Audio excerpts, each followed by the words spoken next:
A little disclaimer before we get rolling here. You're about to hear some ads. They are all from local entities that want to support the baseball community. A lot of these guys have deep connections. We're players themselves, so if you see having a need for any one of these services, please go patronize these guys. Thank you. We are also brought to you by Washco Strength and Speed, located at 3604 North Peoria Road. There's also a second location in Jacksonville. Jared can be reached at 217-899-3233. I do not think there is a better place to take your youth athlete, specifically a baseball or softball player, than Washco Strength and Speed. Jared was an SHG grad. He went to ISU. He pitched at SCI. He has his certified strength and conditioning specialist, which is the top certification you can get in the game. He is on it with his programming. He stays on new modalities and training methods. He offers summer camps, team training, group training, arm care, velocity work. The proof is really in the pudding when it comes to Jared. All of his athletes get stronger, they get faster, they get more explosive. They're less injury prone. He's cranking out athletes to college. If you really care about your athlete and you want to invest in them, send them to Washco Strength and Speed. We are also brought to you by Matt Brewer. Matt is an attorney here in town at the law offices of Stephen Kelly. Matt exclusively practices in the areas of personal injury and workers' compensation. He can be reached at 217-544-8000 or mbrewer@stephenkelly.com. I loved competing against this guy growing up. He was an SHG grad, 2002, stud in football and baseball.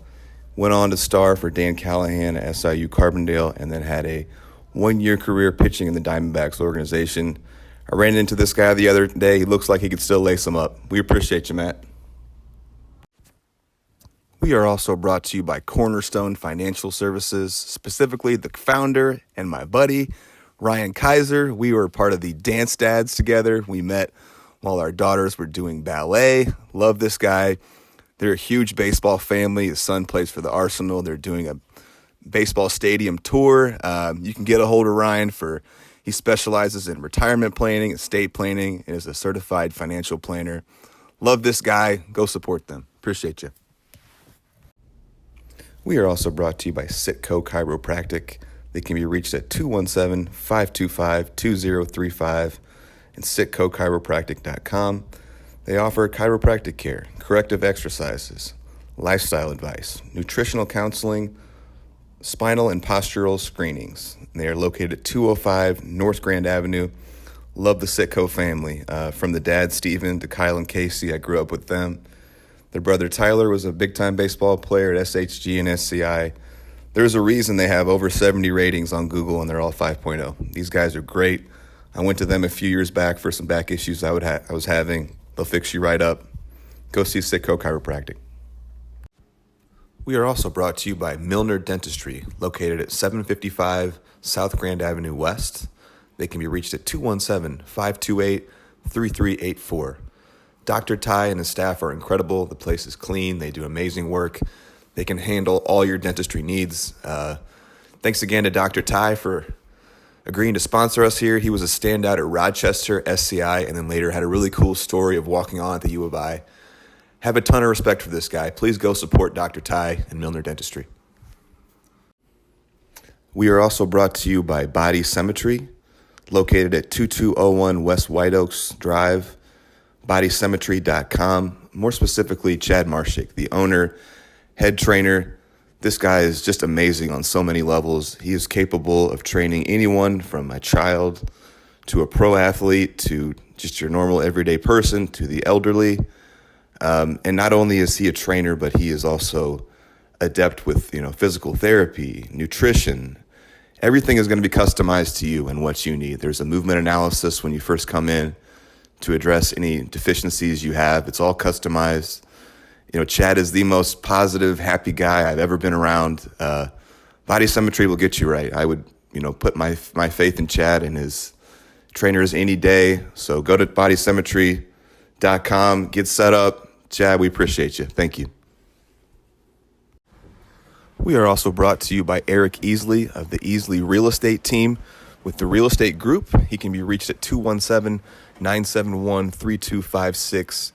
or at the EasleySalesTeam.com. This is Eric Easley, local baseball legend. Back in the mid-'90s, was a shortstop quarterback combo at Southeast, standout there. Went on to play at Western Illinois and was an umpire for a long time. Now he has been in the real estate game for about 13 years. Have a lot of respect for this guy. I've always liked this guy. Happy to have him on board. Please go see the Easley Real Estate Team for all your real estate needs. We are also brought to you by Josh Badman of Radon Fighters. He can be reached at 217-823-9536. This is a great guy. He's my fellow firefighter. Use post-game spread as a code to save $25 on a radon inspection. If you're buying a home or just want peace of mind for radon in your house, please give Josh a call. He was a standout player at Morrisonville back in the day and then played at SCI for Coach Torr in the early 2000s. Go see Radon Fighters. We are also brought to you by Sheehan & Sheehan Lawyers, located at 1215 South 4th Street, Suite A. They can be contacted at 217-544-0701. I'm talking Pat Sr., Pat Jr., and Willie. They can be contacted for adoption needs, agricultural law, business and commercial law, estate planning, real estate planning, taxation, traffic and minor traffic offenses, personal injury, wrongful death suits. And I grew up with Willie playing baseball on the Southwest Braves. We were state champs. He played high school baseball and soccer at SHG. Pat Jr. was an accomplished baseball player at SHG, SCI, and finally the U of I. We really appreciate the Sheens here. Love this guy. Love this family. Great, great family. So go see these guys. Appreciate you. Today's episode is brought to you by Jason Knadler and the Bank of Springfield. I will be the first to tell you that I am not the most literate person financially, but I do know people. And I know that the Bank of Springfield has invested in a lot of people that I know and trust. They have invested heavily in former local area athletes and baseball players. Off the top of my head, I can think of, Jason Knadler, Justin Knadler, Eric Weaver, Tim Wallen, Greg Morantz, Frank Stefano, Murph Mathiet, Ryan Murphy. These are all guys that I know and trust and would have no problems putting my financial future in their hands. And so Bank of Springfield is always involving themselves in local charities and the community and talks about being a family. So if you're going to put your money somewhere, take it to Bank of Springfield. These are guys you can trust. We are also brought to you by Hurwitz Enterprises. They can be reached at 217-544-4002. Get a hold of them for all your commercial real estate needs. They've been the best in the business since 1978 around here. I'm talking Joe, I'm talking Mimi, I'm talking Mikey, all working there. This is an absolute baseball family. I love the Hurwitz family. Jake, the older brother, played at Illinois College. Henry played with me at Lincoln Lane Community College, one of my favorite all-time teammates. And Mikey, the youngest, was a stud at the U of I. Again, love this family. Go support them. Thanks, Hurwitz. We are also brought to you by Cardinal Cleaning. They can be reached at cardinalcleaningonline.com and 217-679-6567. The owner-operator, Adam Springer, local baseball dude, family friend, standout at Chatham-Glenwood in the mid-'90s. Also had a stellar career at Rend Lake and Kentucky Wesleyan. Cardinal Cleaning can take care of any cleaning needs you have. Home, business, restaurant, weekly, bi-weekly, monthly, whatever you need, they can take care of you. Get a hold of Cardinal Cleaning. They'll do the rest. All right, here we go. Post-game spread. We are back with another episode. We've got Casey Erickson here today. Got a lot of nicknames to go through. Crook, Coach Crook, full-time, the Crookster, Captain Crook. Man, a lot of accolades to go through here, so let me take a deep breath and jump right in. Casey was a member of the legendary Chatham Diamond Kings traveling team. In 2004, he graduated from Chatham-Glenwood, where he rewrote the record books. A lot of records here. Most in career wins at 39. Most wins in a season, 14. Second with 28 consecutive wins. Second with 6 career saves. Most innings career, 296.1. Second in innings in a season, 88.2. First in strikeouts for a career, 360. Third in Ks in a season with 131. fourth in walks allowed in a season with 9, led CS8 in home runs senior year, All-State, all those accolades, fourth in state in AA in 2003, drafted by the Cubs in the 25th round in 2004, signed a letter of intent with the U of I before deciding to stay home and attend SCI, Springfield College in Illinois, where he was an All-American, All-Everything. Drafted in the 10th round by the Yankees, enjoyed a nice 5-year minor league career in the Yankees and Pirates organization, going 26-11 overall with a 2.91 ERA, getting as high as A-ball before shoulder injuries kind of derailed his career. Then had a 5-year stint at Benedictine University as the pitching coach under Coach Torr, and now finally the head skipper at Chatham-Glenwood, placing second in state in your second year. We went through a ton of guys talking about the Crookster here, man. It was so fun going back and talking to all these dudes. I'm talking Adam McCord, Diamond Kings, Chatham-Glenwood, Illinois College, Lincoln Land, Jimmy Clayton of the famous Clayton baseball family, Diamond Kings, Chatham-Glenwood, Simo Bradley, Brad Rupert, Diamond Kings, Chatham-Glenwood, best buddy growing up. Travis Meyer, Diamond Kings, Chatham-Glenwood, SCI, Corey Erickson, need I say more, 4th round pick in 1995 in the Mets, 2015 Springfield Sports Hall of Fame, long minor league career, arguably the greatest all-around athlete in CS8 history. Bobby Erickson, man, love this guy. Father, went to Western, SCI, Lanphier, Cardinals, all things baseball, 2019 Hall of Fame inductee. Jim Rupert, local sports media legend. Jim Torricelli, all things baseball, SCI, Lincoln Land. Casey, how we doing, my man? I'm doing good. How you doing, Blake? Quite the intro. I know that could be a lot. I'm doing great, man. I am super pumped to do this one with you here. I've told you this one is special to me. All the other guys that I've ever done this with have been guys that I have not really played against. It's guys that were older than me or younger than me. Right. But I know what it feels like to stand in the batter's box and look at the pitcher's mound and see Crook looking down at me. We have a long history competing against each other. I think I texted you in the last year or so, and I said like something like, "What's a trivia question no one will ever ask you?" And it's like, who have you competed against the most in your life outside of like your own teammates and your brother and stuff? And I think it's me, because I can remember playing YMCA basketball against you. Yeah. I can remember the Chili Bowl and you pump faking. I can remember playing flag football, the Boys and Girls Club against you guys. Playing like you remember like at the end of the year there was like in that horse place and the Oh yeah, we played indoors. Yeah, the the state fair. It was just like poop and mud. Diamond Kings travel baseball, battling against you guys. High school baseball, high school football. We were dueling quarterbacks, and then finally we played together against each other. SCI and Lincoln Land. Mm-hmm. It's been awesome competing against you, competing against the best. I've always had nothing but respect for you, but never really knew you. I had nothing but respect for you, and I don't remember you being a chirper or anything.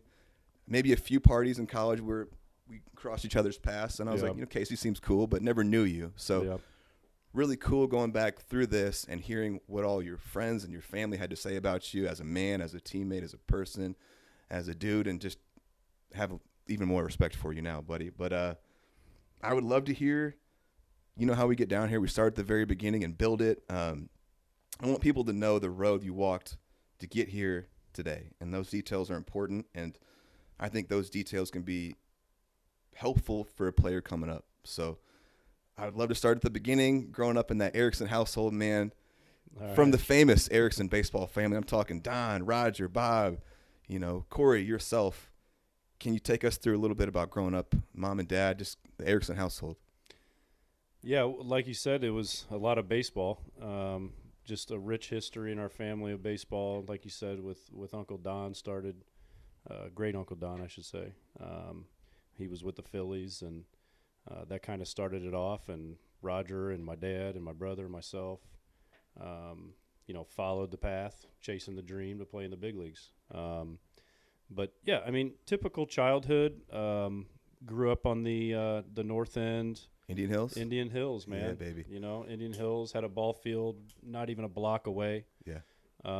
So I used to spend a lot of time watching my brother mash baseballs at that park, and so he, I was inspired right away. I didn't have to, force myself to fall in love with the game. It was just part of what we did, and and who we were. So, but yeah, good childhood, great childhood, great parents, sisters and brothers, and just played a lot of baseball, did a lot of things that kids do. Yeah, all these guys painted this like awesome pictures of you. First, your dad talking about you being at Indian Hills, and you and like Brad like shagging BP for Corey, and then hitting BP on the tennis courts, and later we'll get into it a little deeper, but like all these guys like Clayton, McCord, all these guys talked about you guys playing Indian ball when you were kids, and like you guys were playing like the Sandlot, like that was like how you grew up differently. I say this every podcast now, but like kids aren't growing up the same as we did back in the day, where they played wiffle ball and Indian ball and like rode bikes all day. That's kind of how you guys came up? Yeah, obviously there's a lot more distractions and probably a lot more fun things to do than we had back in the day. But Indian ball was what we did all summer when we weren't traveling and playing in tournaments. We'd go out to South Park here in Chatham. We'd round up the boys and see how many we could get. We'd form a couple teams and play some Indian ball. And I'm actually teaching – I actually taught my 9U team. Now I guess they're 10U now. I taught them how to play Indian ball just for fun the other day, just so they can see how it's played. And, we just kind of told them that this is how we were able to compete with, a small amount of players, because you're only using half the field. Sure. You don't have to have a first baseman. You got to pull the baseball. Yeah. So we do it, every other practice and for the last half hour or something, and they enjoy That's cool. it. Yeah. Your dad talked about doing stuff like that, like doing ending practices in a fun manner with a game that the kids get excited about and lets them be involved. Yeah. Yeah, he told me that too. And looking back, we did. A lot of times we ended with something fun, something competitive, something where someone has a chance to win and someone loses.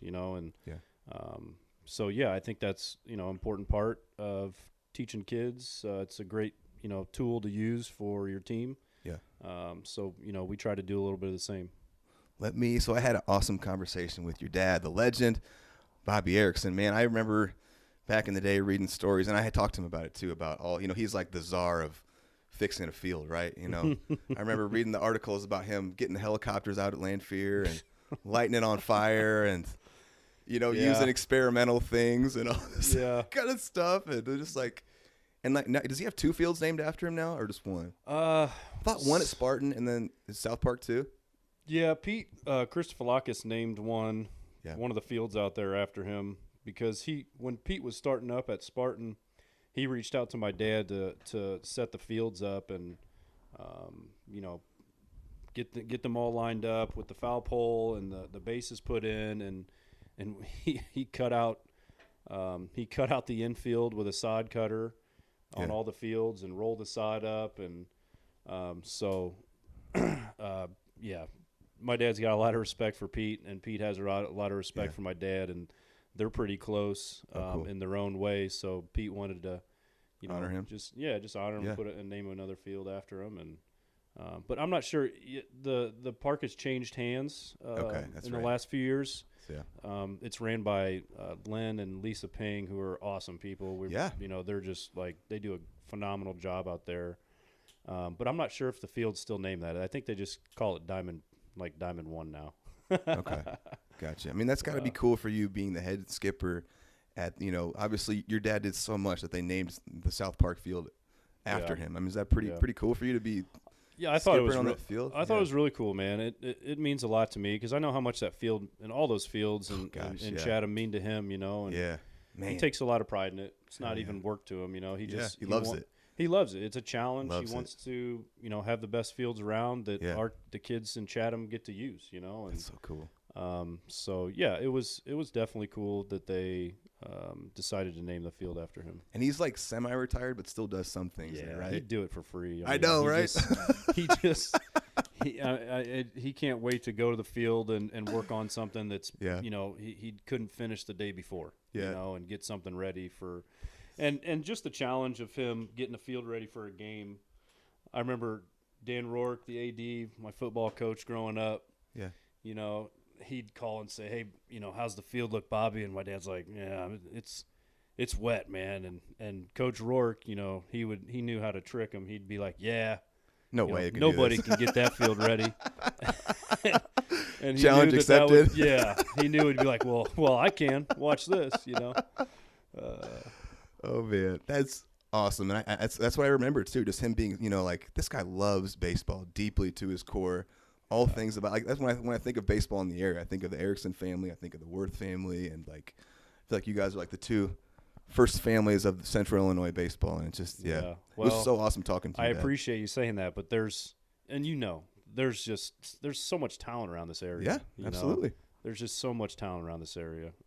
So there's a lot of baseball families in this area, and it's fun to see these young guys grow up, chase their dreams, have success in different places, and follow them. And just like Fitzgerald getting called up, Tyler Fitzgerald, special man. He's a phenomenal. What a dude. stud. Yeah, and his dad's amazing. They're just awesome people. Yeah. And I remember watching them, young age, feeding him in the cage and swinging. I'm like, that kid's stud. He's got it. You could see it. Yeah. Early. Oh, the bat. Ball just sounded different coming off the bat. Sure. And he just had bat speed that was not normal for different. Yeah. Just totally different. So. Yeah. Well, let me get to some Bobby quotes and some clips here if you're ready for them. You ready? Yeah, I'm ready. Yeah.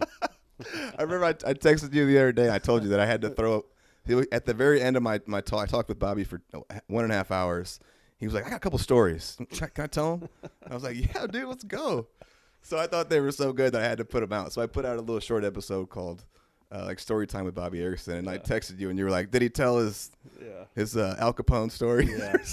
So you've heard him a few times. As soon as I saw that little video clip come up, I was like, "Oh God!" You knew what it was? The Capone story. I know it. Joe Medwick. Yeah. Heard it a few times. A few. Yeah. And then I feel like Brad Rupert texted me, like Jim Rupert texted me. They were like, "I've heard that a million times." Like, they told me I got the short version of it. You did not get the extended version, dude. No. It can go on a little longer than 10 minutes. Yeah, when we were listening to those stories, we were young and we were traveling, playing baseball, and the parents were around, hanging out after games, getting food for us. We were swimming, running around, acting like boneheads. Yeah. And by the end of the night, there's a hour Joe Medwick story and Al Capone story going on, and so. Yeah, that's great, man. I love hearing guys that love baseball really get excited and tell their stories. And I bet I'm sure he's got more. I bet I could get him on there for hours and just rip it. He's got some good ones, man. Yeah, man. Maybe I'll get him on there sometime. All right, some Bobby Erickson quotes. We played a ton of catch growing up. Our family is a baseball family. A ton of BP. Went to a ton of Corey's games. Got to watch him. Got to be a bat boy for him. So when I'm saying quotes, if at any time you feel like you want to elaborate or tell a story off of something. Okay. Jump right in and roll. But he talked about you being like a bat boy for Lanphier when Corey was there, and that must have been really cool too. The parks at Chatham are now empty during the days. It wasn't like that when Casey was growing up. They were always there playing baseball, always, and we just talked about that. That's awesome. I coached the teams in a way that I wanted them to play when they got older. Casey always had great leadership qualities, always did the right thing, especially in games. Unlike Corey, Casey would fight back sometimes. Had a little bit of a mouth on him. But Corey never said a word. Grew out of his smart mouth eventually, laughing. Obviously, we're saying this. And, this goes into, there are steps along the way to get to where you are now. You don't just be this, baseball dude, awesome guy that everyone looks up to. You got to take your lumps growing up. And sure. You live and learn, man. You live and learn, man. Yeah, he's being very, very nice when he's saying that, I did everything right on the field because I know I've had my moments. Okay. He always backed up everything. He said, "I hope he can fight with the mouth that he has on him because he's going to need to know how to fight." I've been told that a few times, yes. Which is funny, though, because I don't remember you chirping at all in sports, on the actual field growing up. I remember Jimmy Clayton and I would chirp back and forth a little bit, but I don't ever remember chirping back and forth with you. Yeah. But I chirped, I think, with the team that I was on, just speaking baseball, and I played other sports too, but we competed with each other. So I was probably talking trash more to my teammates, trying to motivate them to perform better or get the job done or whatever it is than I did, bickering back and forth with opponents. Yeah, for sure. Love that. Eventually, he just went about his business, said nothing on the field. This is what I said exactly. Never acted up. Always proud of how he played. Is Bobby lying here? I mean, he's fabricating a little bit, I think. The leadership qualities he had. Moved to Chatham when Casey was 9. We were previously Fairview folk. Made the 9-year-old traveling team led by Gary Clayton. Then we first moved to Chatham. He didn't really like how things were being done, so we volunteered to be the head coach of the famous Diamond Kings. They were born when you guys are about 10. And he said every kid learned 2 positions. And I thought this was interesting because he said he wanted every kid really get down to the nitty-gritty of a couple positions and not that's your position, you're going to progress with that as opposed to playing all over the field utility. Is that pretty accurate? You remember something like that? Yeah, it is. And I think it's important not to just know one position because, being a high school coach, you get a kid, you get 4 different classes to choose players from to fill your roster, fill your team, or put the 9 starters out. Sure. And not everybody can play shortstop. So if you got 2 really good infielders who have always been middle infielders, well, hey, maybe you can put them at third. Right. So having that experience at a younger age of playing multiple spots, learning the footwork, learning where you're supposed to be on the field, it's just going to give you more options when you get older. Absolutely. I love that. This was cool, too. Casey was a great catcher when he was younger. And, dude, I do remember you catching a little bit when you were younger. Catching. I loved it. And that you would even sneak some in early high school. Yeah, I loved catching, man. Yeah. It's just like, you're involved in every play. Yeah. Outfield, I don't have the attention span to stand out there. Plus, I was extremely slow. But, yeah, I love catching, man. Yeah. Get out there, dirty. You can maybe talk a little trash to the hitter. Yeah. Catching's a blast, man. You're involved in every game. Which reminds me, and this is hilarious. When I was trying to look up pictures of you, I came across your baseball card. So there's a baseball card out there when Casey was in pro ball, and he's in his pitcher stance essentially, but he's got a catcher's mitt on. So one of those funny pick. How did that happen? So that was with the Bradenton Marauders. It was a team. It was the team set. It wasn't tops or something like that. So it's just gonna be local, so you can mess around a little bit. Oh yeah, it was a team set, and dude, we had pitchers with fungos in their hand. We were all acting goofy and. Okay, I remember finding that and being like, okay, Casey's funny like that. Yeah. All right. And I did the math on this, and I just thought it was cool. We haven't really gotten into the Diamond Kings stuff yet. We will. We're gonna heavily talk about the Diamond Kings, but. I calculated what I think is the amount of games that you guys play together. If you're playing close to 70 games a summer with the Diamond Kings, would that be close-ish? Probably. I would probably more around 50 or 60. As we got older, we probably played more, but I wouldn't imagine at 10 years old we were playing 70. But, if that's what you heard from Bobby, then it's probably I was just more ballparking accurate. It, honestly. Yeah. And then you add in all the high school games, 4 years together, because you guys essentially, the core of you guys essentially played 4 years together in high school. A lot of you guys were on varsity at the same time early on. Yeah. Close to well into the 700, I think, games played together, which is crazy, man. Have you ever thought about that? No, Man, that's special. It is. It's wild. I didn't really never really thought about that, but yeah. And then throw in all the Indian ball games. Man, it's a lot of how baseball. How many hours together, you guys spent bonding over baseball? That must be.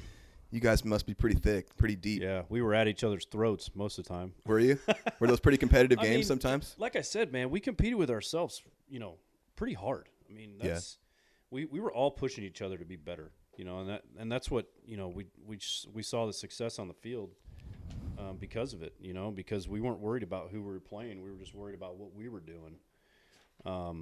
So yeah, we pushed each other a lot. But we were also really tight. We were a close group, and still friends today. So. Yeah, man, those Diamond Kings. All right, I'm gonna roll a little longer, and I've got a couple clips. This is a little jumping ahead, but I just got it in here. Casey could have been a tremendous football player had he spent time on it, you really didn't have time. Like during the summer, he talked about you always being gone, Diamond Kings. You couldn't do 7-on-7s and all those camps. I ran into the exact same problems in high school too. It's tough. You're trying to pursue baseball really like you were, like you know. Yeah, that's tough to find a balance for that, and it's even harder nowadays. Yeah, especially now. Like kids are specializing hard now, aren't they? It's definitely harder nowadays for kids. Yeah. The Diamond Kings had great families, traveled well. Everyone knew their place. No one complained. We kept the rosters down to 10-ish, so everyone played. So no one really sat. I thought that was awesome. You know, they weren't carrying 15, 20 guys and half the team set, you know, on a trip you go halfway across the country. Yeah, I don't recall playing, you know, playing time problems. I never remember anybody, you know, making fits about, you know, their kid not playing or this or that. It seemed like as far as playing time went, it went pretty well. Yeah. You know, which is tough to do, man. For sure. It's tough to do. All those guys are still best buddies, you know, stood in each other's weddings, a bunch of that. He said he always treated your dad said he always treated Casey and Corey like everyone else, always made them bat last. That's a fact. That's a fact? Oh, he said, but he said until later Casey got older and he would just sneak in butt in line. Yeah, I just walk up there. Get out of the box, I'm up. No, and dude, I do the same thing with my kids, man. Do you? Yeah. They're last? Oh yeah. No, I mean not first. You know, not first. Hey, Dad, I want to hit. No, you're not hitting first. No, I do the same thing, and it's, you know, when you sign up to be a coach of a team, you can't put your kid on this pedestal. It's tough. Right? It's a balance. Yeah, I imagine. So I mean, I think my dad probably made an example of me at times more than he needed to. Yeah. But it was a way of getting the message to the team through me. You know, he was like, well, man, if he's going to yell at Casey like that for screwing up something mentally, you know. Right. Like, it's not personal then. It's just what he's doing. Yeah, it's like I better tighten things up, and that's probably, you know, helped. How was his – how would you describe your dad's coaching style? I remember, from across the sideline, a fiery guy. Yeah, I mean, he had good energy. He knew the game really well because he umpired too, you know, so he knew all the rules. So, absolutely, yeah. You know, there's legendary umpire. People thought that, well, he got kicked out some, you know. It's like, yeah, that happened, you know, like that. We go to tournaments and we travel and we'd get to a championship game or a semi or whatever, and something would happen in the game, and you know, you got guys out there in their 20s umpiring, they don't know, right? You know, it's youth baseball, right? Right. But they don't know the umpiring side of the game like my dad does. Deeply so knows it. When they make the wrong call, he's like, dude, he's not having it. No, he's like, you don't know what you're talking about. You're an idiot. You don't know what you're talking about. So yeah, I mean, his style was aggressive. We played aggressive. Yeah. Right. Yeah. I don't want to speak for him, but I mean, you know, throw the ball over the plate, swing the bat, hustle on and off the field. Yep. Pick each other up. You know, there's a flow to the game. Don't interrupt the flow to this game. You know, do the things right, the little things. Get your teammate's glove, bring it out to him when he makes the last out. You know, make sure you get to home and tell the runner, you know, sliding in where to slide or when to slide or not to. So he was very detailed, and like you said, he taught guys multiple positions, and when I realized when I was older, I realized I was like, man, I know the footwork for like every position on the field. That's what's up. You know, like I know the footwork at first base. I didn't play a lot of first base. I know all the footwork at second. I didn't play any second. Right. Because he taught us it at a young age, and he's like, even if they didn't understand it at the time, and you just throw it in there for like 10 minutes of practice. Yeah. They hear the lingo, right? They run through it. It's kind of chaos. It doesn't, you know, not everybody has it figured out, but it's like I'm implementing it in them. And then when we come back next practice, we'll do it again. We'll touch on it again. And by the third time, everybody's going to have it down. Yeah. You know, whether you're going to be a second baseman or not, we're going to know how to get to the bag with your left foot, get your hands up. We're going to show you, you know, step back, step forward, step to the right when the guy's sliding in, jumping over him, whatever. Do you find yourself kind of doing some of those same things your dad, how he taught? Yeah, absolutely. That's awesome. I mean, I think and coaching youth baseball and you know, high school baseball they're different. Sure. But I think my style, I guess I would say, is a little bit of all the coaches that I had growing up. Yeah.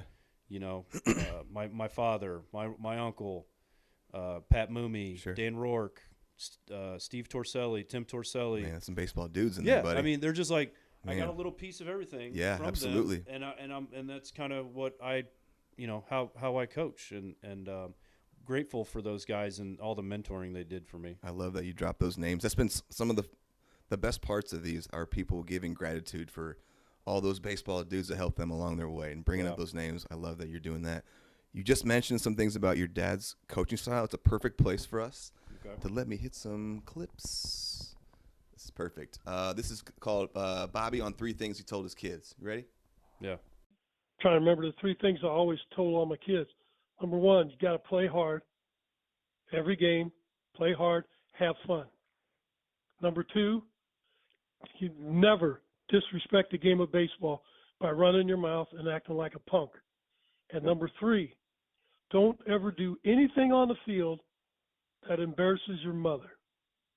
Oh, I love it. And that's the one that they get, that they all, I'd say somebody do something and they come in and I go, what's your mother going to say about that? And there were times when I'd see tears in kids' eyes. They were thinking like, God, I don't want to embarrass my mom.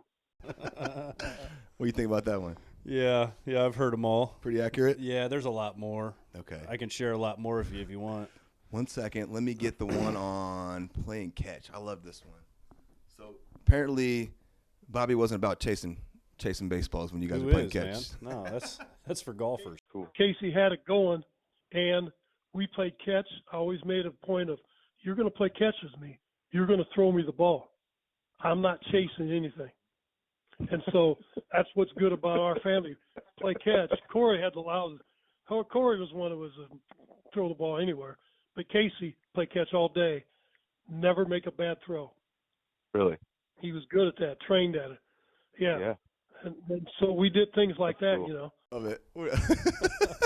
That makes me feel better when I tell my kid to go get it now, because we play catch in the street a little bit, and he makes good throws most of the time, but then there's one that's just like 10 feet over my head. I'm like, dude, you're going to get it.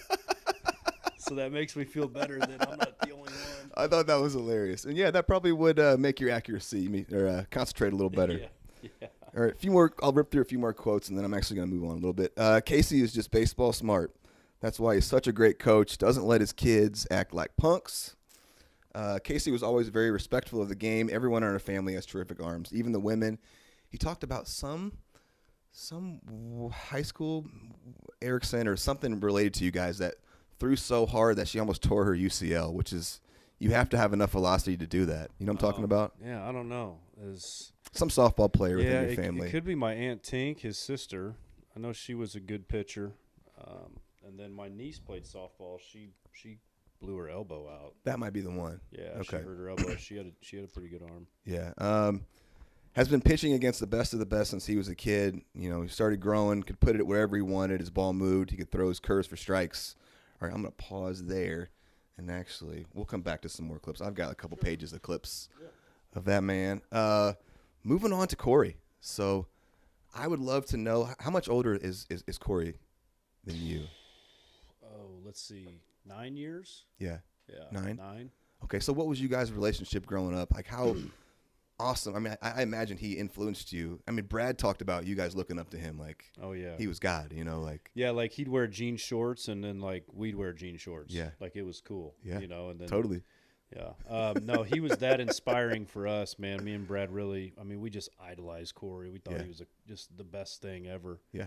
And man, he was just such a good athlete. Oh yeah. And his work ethic was professional at such a young age. Oh, really, always. Oh my God. He like you heard my dad say, like he didn't talk back. He just worked, he just practiced hard, lifted hard, hit people hard. Yeah. Wanted to be the guy. He was a dude, man. And then absolutely. And we just any chance we could get to be around my brother was a big deal. Now my brother and I are half brothers. Right. So we have different moms. Right. So like growing up, it wasn't like, hey, every day I wake up, Corey's right there. Right. So right. Corey would be with us on weekends and stuff. Weekends on a Saturday, he'd probably want to sleep in because he was out running around the night before. And here's my 6-year-old, annoying, trying to wake him up out of a deep sleep. And you know what? Pause. I've got a clip for that. You ready? It's the perfect clip. Okay. Yeah. It's exactly about that. I'm sure it is. I know exactly what it is. One thing I do remember though is, I would stay at my dad's on the weekends, and I would sleep in the basement on a couch, and it was it was real dark down there. And being in high school, you know how it is. You want to sleep till noon on Sunday mornings. Sure. But he would always come down there like 3 or 4 times on Sunday mornings, and he'd give me like wet willies. He'd be throwing shit from across the room at me just to get me up so we could go play or do something, But I mean, he probably remembers more about it. I would just I would hide my head underneath a blanket and just wait for him to go away. But I mean, sometimes it would last, hours. So I always remember that. That was funny. Yeah, that's what it was like. Dude. Yeah. Yeah. And just being able, so I mean, obviously, from a young age, I imagine his goal was probably professional baseball. Did it become yours pretty quickly too? Yeah. Right. Yeah, right away. Especially seeing your brother, and it's like in your genes, and like this is what I'm doing. Yeah. Well, I mean, walking around with my dad or my brother and my uncle, and seeing the respect they got, and they talk, they'd introduce, talk to a friend, and I'd get introduced, and maybe the friend's son, hey, this is Roger, he pitched in the big leagues, and just seeing like how inspiring they were to baseball players, whether it's guys their age or kids. It was easy to chase that dream, for me. Plus the game is it's just a great game, and I love to play it, and I love to compete. So I knew from a young age that that's what I wanted to do. I didn't really have a plan B. I mean, I was all in, my chips were in, man. I love that. There was guys who, took classes and when they were playing ball and stuff and pro ball, and I was just like, man, I don't want to have a plan B. Yeah. I don't want to have something that I'm just like doing on the side, like if this doesn't work out. I totally agree with that. I feel like people want you to have a backup plan. Like you have to have a backup plan, but like if you're really invested in all in, do you need a backup plan? No, because it's in your mind. It's in your mind. I mean, looking back, maybe maybe I would have. It all worked out, baby. Big university, degree or something that I was passionate about, but there really wasn't anything else. I just like to play sports. Yeah. I like to play sports, compete, and try to win. And that's really all I enjoyed doing.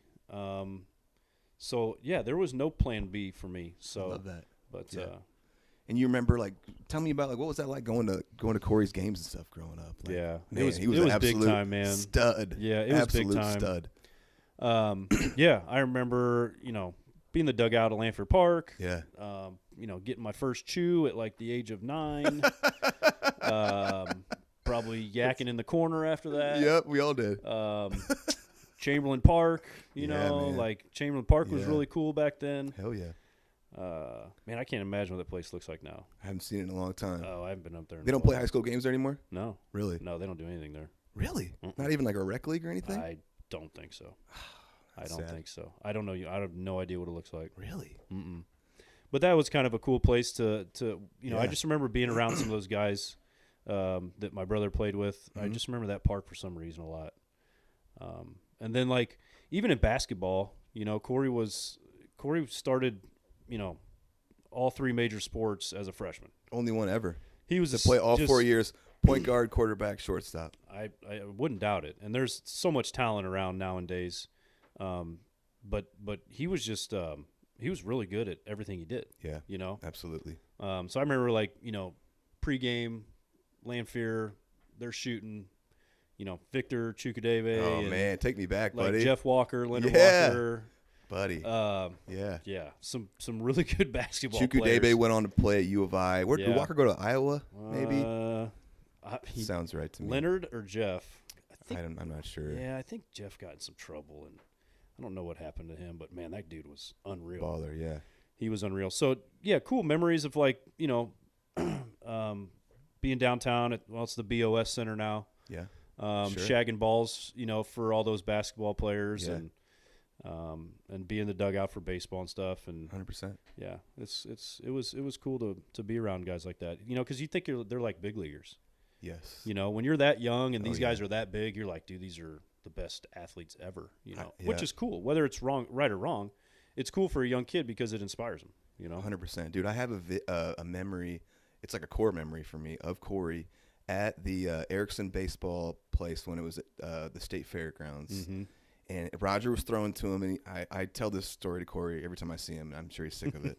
But it's like there was like 10 screws in this broken old wood bat. It felt like there was duct tape and wood glue holding it together. Yeah. And at every swing, it felt like there were splinters of wood flying off. But I just remember being like, he was playing pro ball at this point. Mm-hmm. But I remember being like, I cannot believe how hard he is swinging. And just like such a difference between just like a regular high school baseball player and like a professional.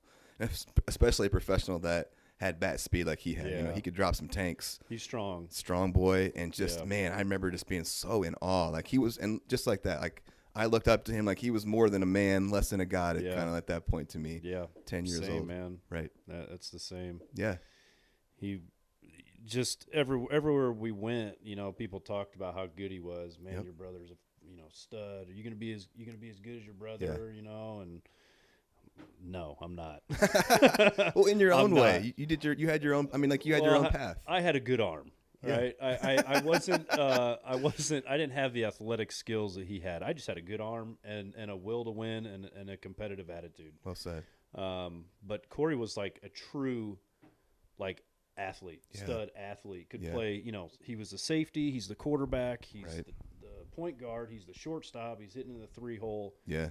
He's getting intentionally walked in high school. Yeah. Silly. I remember seeing him get intentional walks, and I'm like yelling at the team, like, "Throw him the ball, you sissy!" You're yellow. Yeah, it's like quit being. There's like scouts in the stands trying to watch him hit, and they're like, "I ain't throwing to him." Right. It's Yeah. like, okay. Yeah, and that must have been cool. I mean, watching him go through the process too of like he committed to U of I, right? And that's what your dad said at least. Yeah. Committed to U of I, taken in the 4th round, all that, stuff that you were going to go through eventually. I mean, almost exactly. You committed to U of I later, decommitted, went and all this stuff. And all right, I've got some Corey quotes here and then another clip here. Can I go ahead and rip through a couple of these? Let's see it. Yeah, he talked about every Sunday we go to Indian Hills Park, throw BP, grounders. Casey would be there. Brad would be there shagging for me. He said Casey took after Roger somewhat, closer to Roger in terms of like structure and like. I think so. Yeah. I mean, I'm built like my dad and Roger. Yeah. What's your final size? How tall are you? When I was playing, I was 6'2", 205. I'm 215 right now, so not much change. Any taller? You stick 6'2"? Yeah, 6'2". Right on. We joke that I'm the little brother now. He ended up being 6'2", 6'3"-ish, and I'm 5'11" in the programs. Is that 5'11"-ish? Is that about how tall? Yeah, I think Corey so. is? Okay. Yeah, I don't think he was in the 6-foot club. Right. Yep. Roger's nickname was Pudge. Pudgy as a kid, similar to him. Oh, yeah, I can't believe I forgot this. We'll come back to this because my man over here was Pudgy as a kid. I remember that. Yeah. I remember being like, how is this? Like, Corey Erickson is like this god. Look at this pudgy little brother over here. I didn't stretch out till like 8th grade. Up until then, I was not like built. Yeah. Well, you know what I'm saying? Right. Yeah, you weren't like some statuesque athlete. I joke now, and Tim Torselli thinks it's hilarious. I call myself a skinny fat guy, and he's like, he's never heard it before. He's like, "What does that mean?" I said, "Well, I'm skinny and fat." Did it just happen naturally, or you just grew and it just? Yeah, I think just like puberty and all that stuff. Puberty hit, and I shot up 5 inches and stretched out, and I was pretty lanky, skinny and lanky. Yeah. So. All right. Yeah, man, I was pudgy. I was just like a Raj. Just like Raj. All right, I got another. You give me some things about young Casey, him being your younger brother. Obviously, he looked up to you in a big way, probably followed you around a lot. Yeah, he was a punk. I mean, he was a punk. I remember one time he was our bat boy on most of the teams that Yeah. I played on. Huh? But I remember he hit this kid in the ankle, Chris Bander. We were right in the middle of a tournament, and Chris Bander was on our team. And in between games, Casey lit him up, hit him with a aluminum bat right in the ankle, and I mean he was done for the tournament. I said punk. He's not a punk, but punk-ish like most kids are. Your dad said something like he better be able to fight with the mouth that he has on him or something like that. Yeah, that too.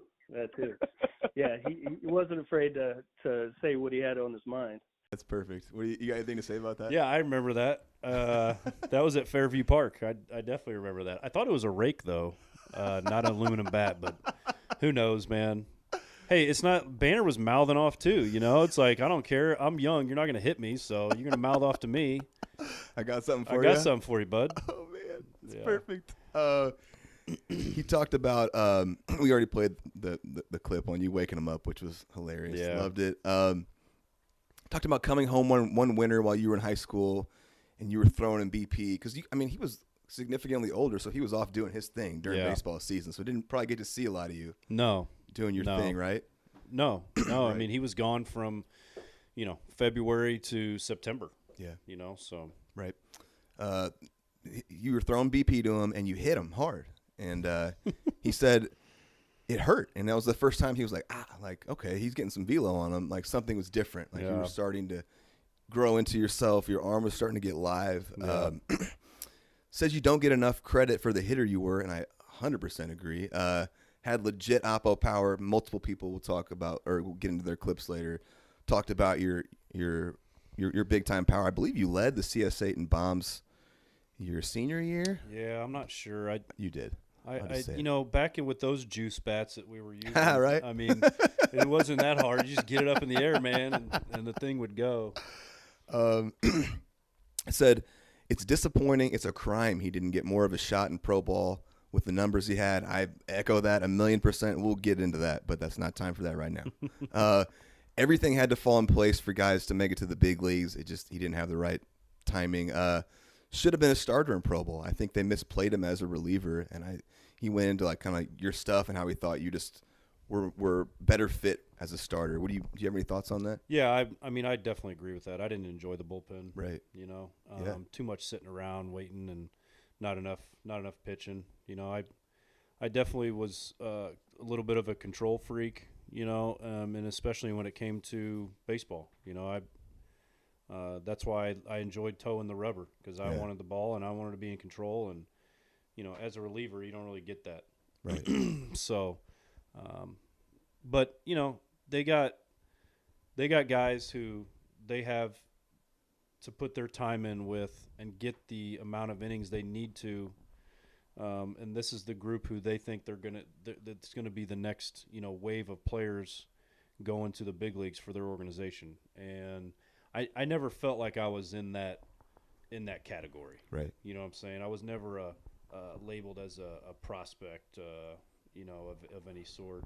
Right. And it didn't take long to figure that out. It really didn't. It didn't take long.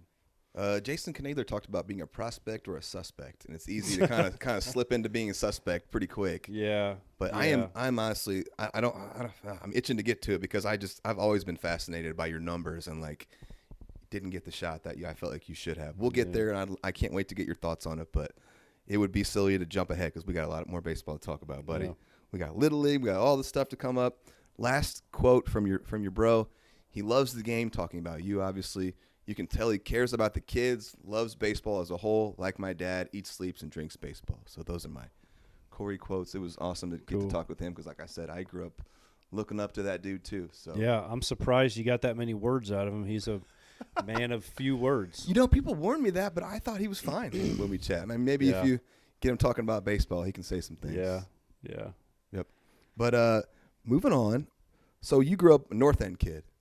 North End of Springfield. For a little bit. For a little bit, yeah. Moving to Chatham at about third grade. Yeah.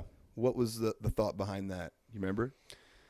I feel I don't know exactly why we moved. I think part of it had to do with my sister was getting ready to go into her freshman year at Lanphier. Yep. my mom was from Riverton, right? Mm-hmm. Obviously, my dad was a North Ender Right. through and through, but I don't know. I think it was a little bit of that, and then a little bit of, hey, like baseball's not going the right direction where we're at. Let's try this Chatham place. Yeah. I mean, Worth went there, right? They won state. They got, um, they seem to be putting out good teams. Pat Mooney's the head coach. Sure. Let's move out to Chatham. Yeah. And Absolutely. we did, and then Brad Rupert, did the same thing. Jim and Lynn did the same thing. They moved out to Chatham, and thankful they did. But I think that's kind of the reason why it happened. Yeah. Anyways, I'm backing up a little bit. I've got a clip from Jim Rupert. Love talking to him, man. That's your guy too, right? Dude. Yeah. And I remember when I told him I was going to eventually do the Casey, he was like, "I can write the book on Casey Erickson." He literally could. He was excited. Those 700 games you said we played together, he was at every one of them. You could literally hear the excitement in his voice when I talked to him. We talked for probably an hour about you, and I just he was almost like trying to get as much information out as he could. It was like tumbling out of him. He's seen you since you were a kid. He's known you for so long. Seen you through all these stages. It was so dope. But it was like, I'll just play the clip. And these clips that I'm playing, you are going to be kind of silent. I'll go back in. We had a little issue. I'm working my way through podcasting, but I'll go back in and edit and put the clips in louder so people can hear. I know you, but you can hear him kind of. Yeah, I can hear him. Yeah. Okay, cool. So Jimmy Roop, Casey can pitch at 7. The pitchers are walking guys. He had never pitched before. The pitchers are walking guys, and every inning he'd come into the dugout and he'd say to the manager, he said, "I can pitch. I can pitch." and the manager kept saying, "You're 7. You play coach pitch. You just go out there and you play for us." And every inning, and finally, the guy, they're walking the park. It's out at Guido Park, and Bobby wasn't there for some reason. Bobby Erickson couldn't be at the game, so I was there with Casey and Casey's mom. Finally, they put him into pitch, and he had this knuckle curve that he threw. Really? And he went out and he blew the 8 and 9-year-olds away. Really? First time he ever pitched in his life. That's cool. 7 years old, pitching in the minors at Guido Park in the Fairview Youth League. There's Jimmy Roop. Great coaching, guys. You let me throw a knuckle curve at 8 years old. Like, what the hell? Is that true? I don't Does he know. remember that right? I don't know. I mean, he would know. I wouldn't. Right? I was only 8, man. I was probably thinking about, what I was going to eat for dinner after the game or something. But Yeah. I don't know. It sounds like me bugging a coach to put me in. Yeah. That's perfect. So moving out to Chatham, quickly made friends or, difficult at first? Or Man, I really don't even remember. Okay. It seemed like pretty easy. I don't think I had rough time, like coming home. It seems like I think all the kids when I came out here, they seemed pretty open and friendly, and yeah. So it didn't take long. If there was any issues, they were over quickly. As far as coming out to a new place. We've already touched on some of this, but I'm circling back to it. It's kind of I've got 3 clips to play here in a row, and it's all kind of about the baseball community and how you guys were playing together as kids. I've got Brad Rupert, a couple Jimmy Clayton clips here, and do your best to hear him. All right, B. Roop. I think it was summer of 3rd or 4th grade. My mom would drop me off at Casey's house because his sister would babysit us. And as soon as she dropped us off, we'd hop on our bikes and ride to the park. And there would already be, 8, 10 kids there choosing teams to play Indian ball, which was where you had to pull the ball, you had to hit it out of the infield, and then it was pitcher's hand. Yep. So, and I just remember being like, this is the greatest place ever. Like, we just wake up and we ride our bikes and everyone meets at the park. And it was kind of like the Sandlot kind of feel. Like, no parents, no coaches, just and that's when I met Bill Clayton and Keith Mooney and all those kind of guys. And it was just, kids playing baseball. That's what we did all day, and it was a blast. And then here's a couple clips of Jimmy Clayton. Yeah, that's those baseball minds I was telling you about. That's Roger, Bobby Erickson, that's my dad, that's Jim Rupert, Bill McCord. I mean, we just had it's a baseball community. It really is. And when we realized we were pretty good, around 11 or 12, and we were winning a bunch of tournaments and everything, that's when it became, that's what we were going to do. We worked out together in the winter as 12-year-olds. We were meeting as a team, hitting in the winter and turning double plays. And every sleepover, every party, no matter what time of year it was, turned into pickle, some type of wiffle ball. We always played. I mean, that's all we did together. So we knew together. I love that. Was play baseball. Yeah. We even played like one last little game after we got done senior year and we're done. We're like, let's go play some Indian ball. Like, that's just what we did, play ball. That's what we did. And Bob Erickson worked took care of the park, was director of the park, and my older brothers worked there. He would throw BP at lunch break, but we'd be up there at 10 a.m. I lived a mile down the road. So we'd all ride our bikes, go to Diamond 2, play on 2-on-2, 3-on-3 Indian ball. Lunch break, we'd actually maybe work on some actual baseball. And then we'd play after lunch, and then maybe ride to Crook's house, Rupert's house, my house, hang out, watch some baseball, swim, play wiffle ball, something. It was always baseball. I love it. That's awesome. Yeah. I'll tell you what, man, when I hear this, like, these guys talk about this squad you guys had, like, man, tingles, man, chills. Yeah, it was fun. Yeah, I mean, we were tight. Like I told you before. Man. I mean, we were tight, and we just seemed like we did everything together. You know, we just went from one sport to the next, baseball, and then we go into football, and then we go into basketball, and then we do it all over again. Right, man, so cool. And like, what other sports were you playing growing up? I tried soccer at a young age. I sucked, and I was fat, so I didn't like to run. So that career didn't last long. Yeah. Basketball at the YMCA, yes, the Walnut Room. The Walnut. And your dad he reffed there too, didn't he? Oh, yeah. Yeah. Did Corey too?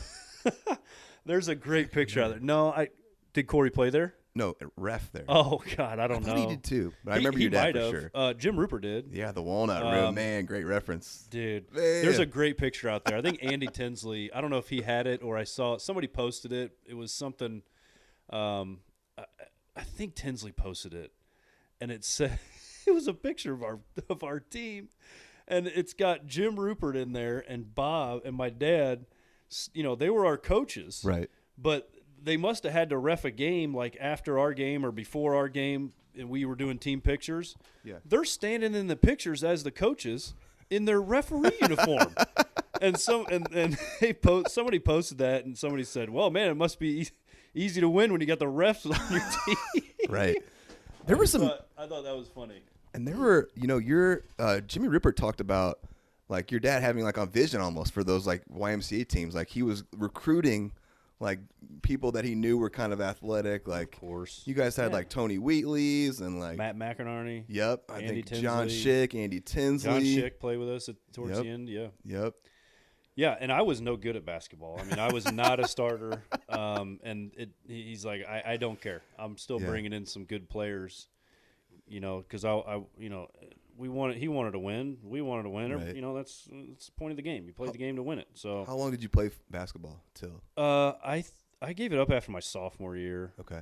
We all kind of hung them up at the same time. Right. Just focused on baseball and football. It was getting real tricky with the trying to balance the sports out. Basketball was starting to do a lot of summer stuff, as was football. Yeah. And we were all playing baseball, and those guys that were getting their action in the summer with basketball, they took a step ahead of us. Yeah. And maybe got a little more looks than we did, Right. And we're just we're not doing this anymore. I'm not. Your brother did mention that, Corey, after your pro ball career ended, that you guys would be playing like just pickup ball together sometimes. No, we played at like Washington and Grant for a few years. He said he was really impressed with you. He didn't know you could ball like that. Dude, actually, like my basketball. Figured it out a little bit later on. I actually had some skills like in my 20s, but but then like we used to play. What was that league called? I can't. CYO. Man, I don't know. And I was on a team with him, and all of his buddies. So I was the youngest guy on the team. Kevin Carter, do you know Kevin Carter? That name sounds familiar. He was really good at basketball. That dude's a stud. We ended up playing later on out here in Chatham, and we started playing on Sunday nights, like maybe 10 years ago, and he freaking elbowed me in my face. He's a rough ball player, dude. That dude could ball. Rough ball player. And he could shoot. I mean, he'd pull it up from the top of the key, and then he'd go down low and bang you around and put it back up and put it back up. And he was good. But anyways, SRD League, I think that was called. Yeah. Okay. But yeah, we played some basketball, and I was decent. Did things that I thought I couldn't do on a basketball court, but I don't do that so much anymore. One, from time, and two, to avoid injury, because I don't think I'd be safe out there anymore. I hear you, my man. All right, we are past part 1 now. We're on to part 2. I've got this in different parts here. Part 2 is Diamond Kings, man. Okay. I'm pumped to talk about this. I can first remember playing you guys at about – so my team, when we were 12 years old, we were the Southwest Braves. We won the state tournament. It was a very magical year for me, one of my favorite years in baseball. In the middle of that summer, we went out to a tournament in Chatham, and you guys beat us. And it was awesome for us because we'd been wrecking shop in the rec league, beating every team 30-0, run ruin. And to get like a little kick, like, hey, there are other good ball players out here, was cool for us. And that was my first, knowing of the Diamond Kings. And at first I was like, I can't stand these guys. Yeah, sure. Obviously you beat us a little better. You don't have to lie. It's okay. But what it grew into was tons of respect. I guess in my head when I was a little kid, I was like, if you live in Chatham, you're rich. So I was like, these guys are rich snobs out here. Right. Not the case at all, obviously. You guys are very regular folk like everyone else. Yeah. But it grew into respect because you guys played together forever. You played the game right. You played it hard. When did that respect start, though? Change? Yeah, because you also played with some of my teammates in college, so that probably helped. Absolutely. That probably helped you see it in a different light, maybe, and be like, oh, I get it. I hate playing against these dudes, but I would love to be on the same team. I bet they're. But I loved playing against you guys, though. Like, I got excited for it. Right. But I get what you're saying. It started transitioning in high school because I even remember this is funny. I grew up family friends with Griff Juergens, the Juergens family. Yeah. So I went to that 98 Chatham state when they won state in football. Yeah. I was at all those games, and I remember scrapping with Jimmy Clayton under the bleachers, and all the Chatham boys. We'd be talking shit back and forth and pushing each other, Oh man. Yeah. I would say that the respect transitioned in high school at some point. I was just these guys are good.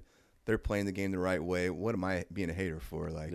And then I did end up getting to play with some of those guys a little bit, and obviously you guys are great dudes. But the OG crew that I think Clayton told me, Adam McCord, Brad Rupert, Jimmy Clayton, Travis Myers, man. And I always thought of Travis. Is it Myers or Meyer? Myers. Yeah. I always thought that always had that S on there. He was that dude coming up. He was. And if injuries hadn't derailed that dude, it did. I think he's a pro ball player. Yeah, multiple knee surgeries. Yeah, from just football. fell apart. Shoulder fell apart too. Shoulder surgeries. Yeah, he was impressive. Right, he was really good. Yeah, Travis was really good. He didn't have to. He didn't have to take BP before games. He didn't want to. He didn't like to. He didn't like to take BP. He thought it was it wasn't good for him, and he'd go out and out hit all of us in the game. Dude could break. He was a really good athlete, really good pitcher. Had a stupid pickoff move, great command of his pitches. Yeah, fast, great outfielder. Yeah, hit in the middle of our lineup. Talented. Always. Yeah, and then played college ball together. Yeah, and Travis just decides he's like, when I'm done with this at SCI, he's like, I'm going down to Florida and I'm going to be a scuba diver. And we're all just like, what? And he literally packed up his blue Chevy. Oh gosh, he's going to kill me if I don't figure this out. I think it was a T-Bird, and loaded up the car. Yeah, and hit the road. Wow, and has never came back. I mean, he's came back. Yeah, he's never moved back. That's so cool, though. And we'll get to it, but you used to stay with him during spring training. I did, yeah. You were playing pro ball. Yeah. We got a funny clip later. Yeah. Some funny quotes from him. But, yeah, I wanted to give him some respect because, baseball is filled with guys like that who had tons of promise. And I always remember he stood out to me. I was like, what happened? I thought he was the stud of the group when you guys were kind of coming up. Yeah, he was. And no so doubt. let's give him some respect. This dude was an absolute baller. Sometimes luck is not on our side and our body falls apart. So. No, and because you were riddled with injuries too. Yes, and sir. I remember I remember I can't remember what coach said that, but they said it's not always the most talented players in the big leagues. It's the ones who could stay healthy. Because there's plenty of talented dudes that just, had unfortunate luck and got injured, and they got the chance. That's the damn truth. Moving on, Ryan Hipke, Travis Heckenkamp, Ryan McCurley, Jeff Harbor. Is that how I say it? Harbor? Yep. And then you guys had some people kind of float in and out. I remember you guys had Zach Stead eventually. You brought him in to catch, but there were some other. Was there a list in there at one point? Jason List. Yeah. Yep. Any other names you can think of you want to pop off? Did you say Pinkstaff? Oh, gosh. Pink. I did not. Pinky was in there. Andrew Miller was in there. Okay, yeah. We're going to eventually get to Pinkstaff. I've got a funny question about him in our Q&A because he was one of my – man, I love that guy. What a funny teammate. I saw him on Tuesday night out at Spartan. Man, that guy. He's solid, dude. Man. He's awesome. Shoot. Okay. Yeah, I'll just do it now. Pinky. So a couple things I remember about Pinky. He was my teammate at Lincoln Land for a couple years. Yeah. That guy was just like – love him. Yeah. He had like the kind of caveman batting, very unique swing, wouldn't you say? Very squat. Gosh. Oh, the lowest squat. I mean, I don't know how he did it. I mean, feet were spread and covered the box. Had some power. He definitely had some pop. Hit some bombs. Yes. He could get a hold of a baseball, dude. But I remember stuff like he would not wear a cup when he caught. So that's probably not sociopath stuff. Yeah, he's nuts. I remember, and I asked him this if it was okay for me to share this, but like, he was fond of having some fun in college and going out and having some fun. Absolutely. And but he was an absolute horse. Like, he would come to our conditioning, which would be brutal sometimes, and just be a rock star. Like, doing his down and backs, he'd throw up in the trash can, keep doing his down and backs, throw up. There was one time when he had so much fun, he was studying so hard one night that he parked his car like a couple blocks away from where he lived, and he thought it was stolen for like weeks. It was just gone. He came to practice like, someone stole my car. He just.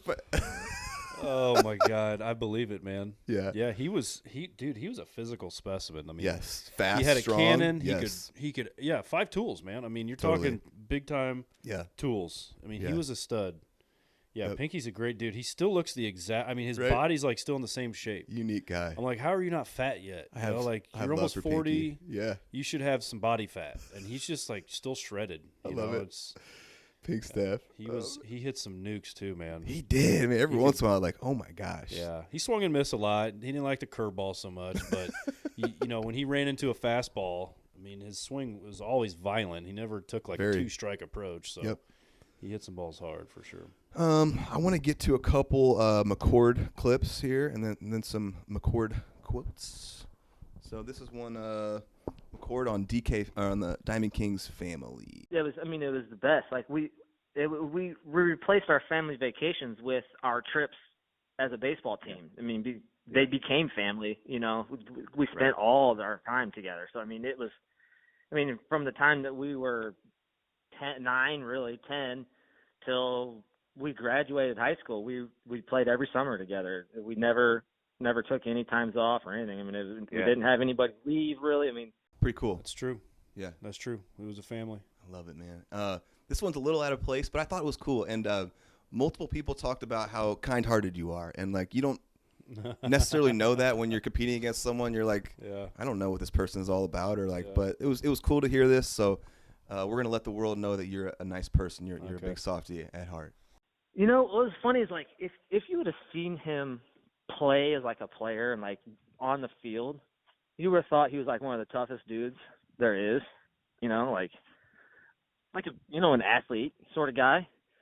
Sure. When you get him outside, dude, like he was a kind-hearted like sweetheart. Like all the other guys are like, picking on like frogs, when we're little and stuff. And he's like, "Oh, guys, stop!" Like it was weird to see because like knowing Casey the other way, and it's like, dude, what are you talking about? But yeah, like we went to a movie when we were young. It was early when he moved to Chatham, and we went to see the Titanic, right? Yeah. And there's a bunch of us. We were there with girls and stuff. Yeah. And when the Titanic starts going down, like Casey started crying. And I'm looking down there. I'm like, "What, dude?" Like he was like a kind-hearted, like touching sweet dude. soul. I'm like, I'm like, whoa, dude, I didn't know that, But he was that way all the way through. Like, even still, he's a kind soul sort of dude. You got Case.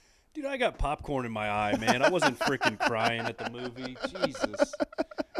Oh, man. No, there's a little more to that story, and I'm not going to share it. But, yeah, I got a little choked up at Titanic. Big whoop at him. These guys were throwing frogs up and hitting them with tennis rackets and, like, splattering them all over the place. And, yeah, I'm like, you guys are idiots, Like, I like animals, okay? So – you guys, I'm a killing, softie. I don't like killing animals. Oh my gosh, I'm kind-hearted because I don't want to see you, just murdering frogs for no reason. God. But yeah, I mean, you know how it is, man. Yeah. Jekyll and Hyde, dude. Yeah. Like, and I tell my players this too. Like, the game starts, dude. The clock starts. They say play ball. Yep. You turn it into a different person. That's what's up. Absolutely. Flip the switch. Yeah. I'm going to go through some more Adam McCord quotes here. And, man, I love this guy, man. I just have always really liked Cordo. Oh, yeah. He's a a great dude, I told him like a couple weeks ago. I don't know why I thought of this. I think of random things and I text people. I said, I don't get in bar fights anymore. I'm not in college. But if I ever did, like, I needed some dudes by my side. Like, give me 10 Adam McCords. Yeah. Like, yeah. That dude was a tough dude. He was a running back. Just like a stand-up guy. Just, man, I got to play with him for 1 year at Lincoln Land, and it did give me a better perspective on you guys' whole group. Like, Adam's a loyal dude. If yeah. I needed help, like, tomorrow, like, hey, dude, can you help me move a couch? Yep. Adam would be like, yeah, man, I'll do it. 100%. And you're right. Like, we always used to say, because he was just crazy. He just never stopped, like. And we would fight, dude. We'd fight all the time. I mean, all of us. We'd wrestle. It'd get, aggressive. And it'd turn into something more. And Adam was the type of dude, like, if you don't knock him out, he's not going to stop. That's what I'm saying. Like, you better put him to sleep because he won't stop. So tough dude. And he ended up, I think, for years playing, like, semi-pro football around here, like Outlaws. Yeah, he's playing with the Outlaws. That kind of stuff, like, for a long time. I always told him, I was like, dude, you got to stop this. It's not worth getting concussions like, and ACL tears when you're 30 years old, you're man. You're going to blow your knee. You're going to get concussion. Like, you're not getting paid, man. For what the are you love of the game, for? baby. Like, yeah. I He love loves football, cracking too. skulls. Like, let's go run some routes, Like, I'm not padding up. He wanted to crack some skulls still.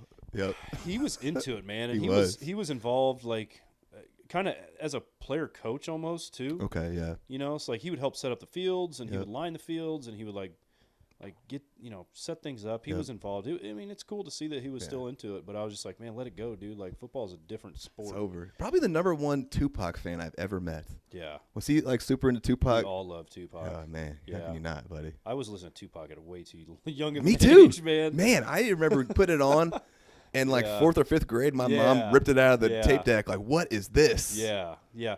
Couldn't relate to the music, right? Like, totally different world. Something about it. Awesome. Tupac was just like you said, like, that's somebody you listen to before game, and you're just like, you put some Tupac in, and the game starts, you're like, nobody's beating us today. Oh yeah.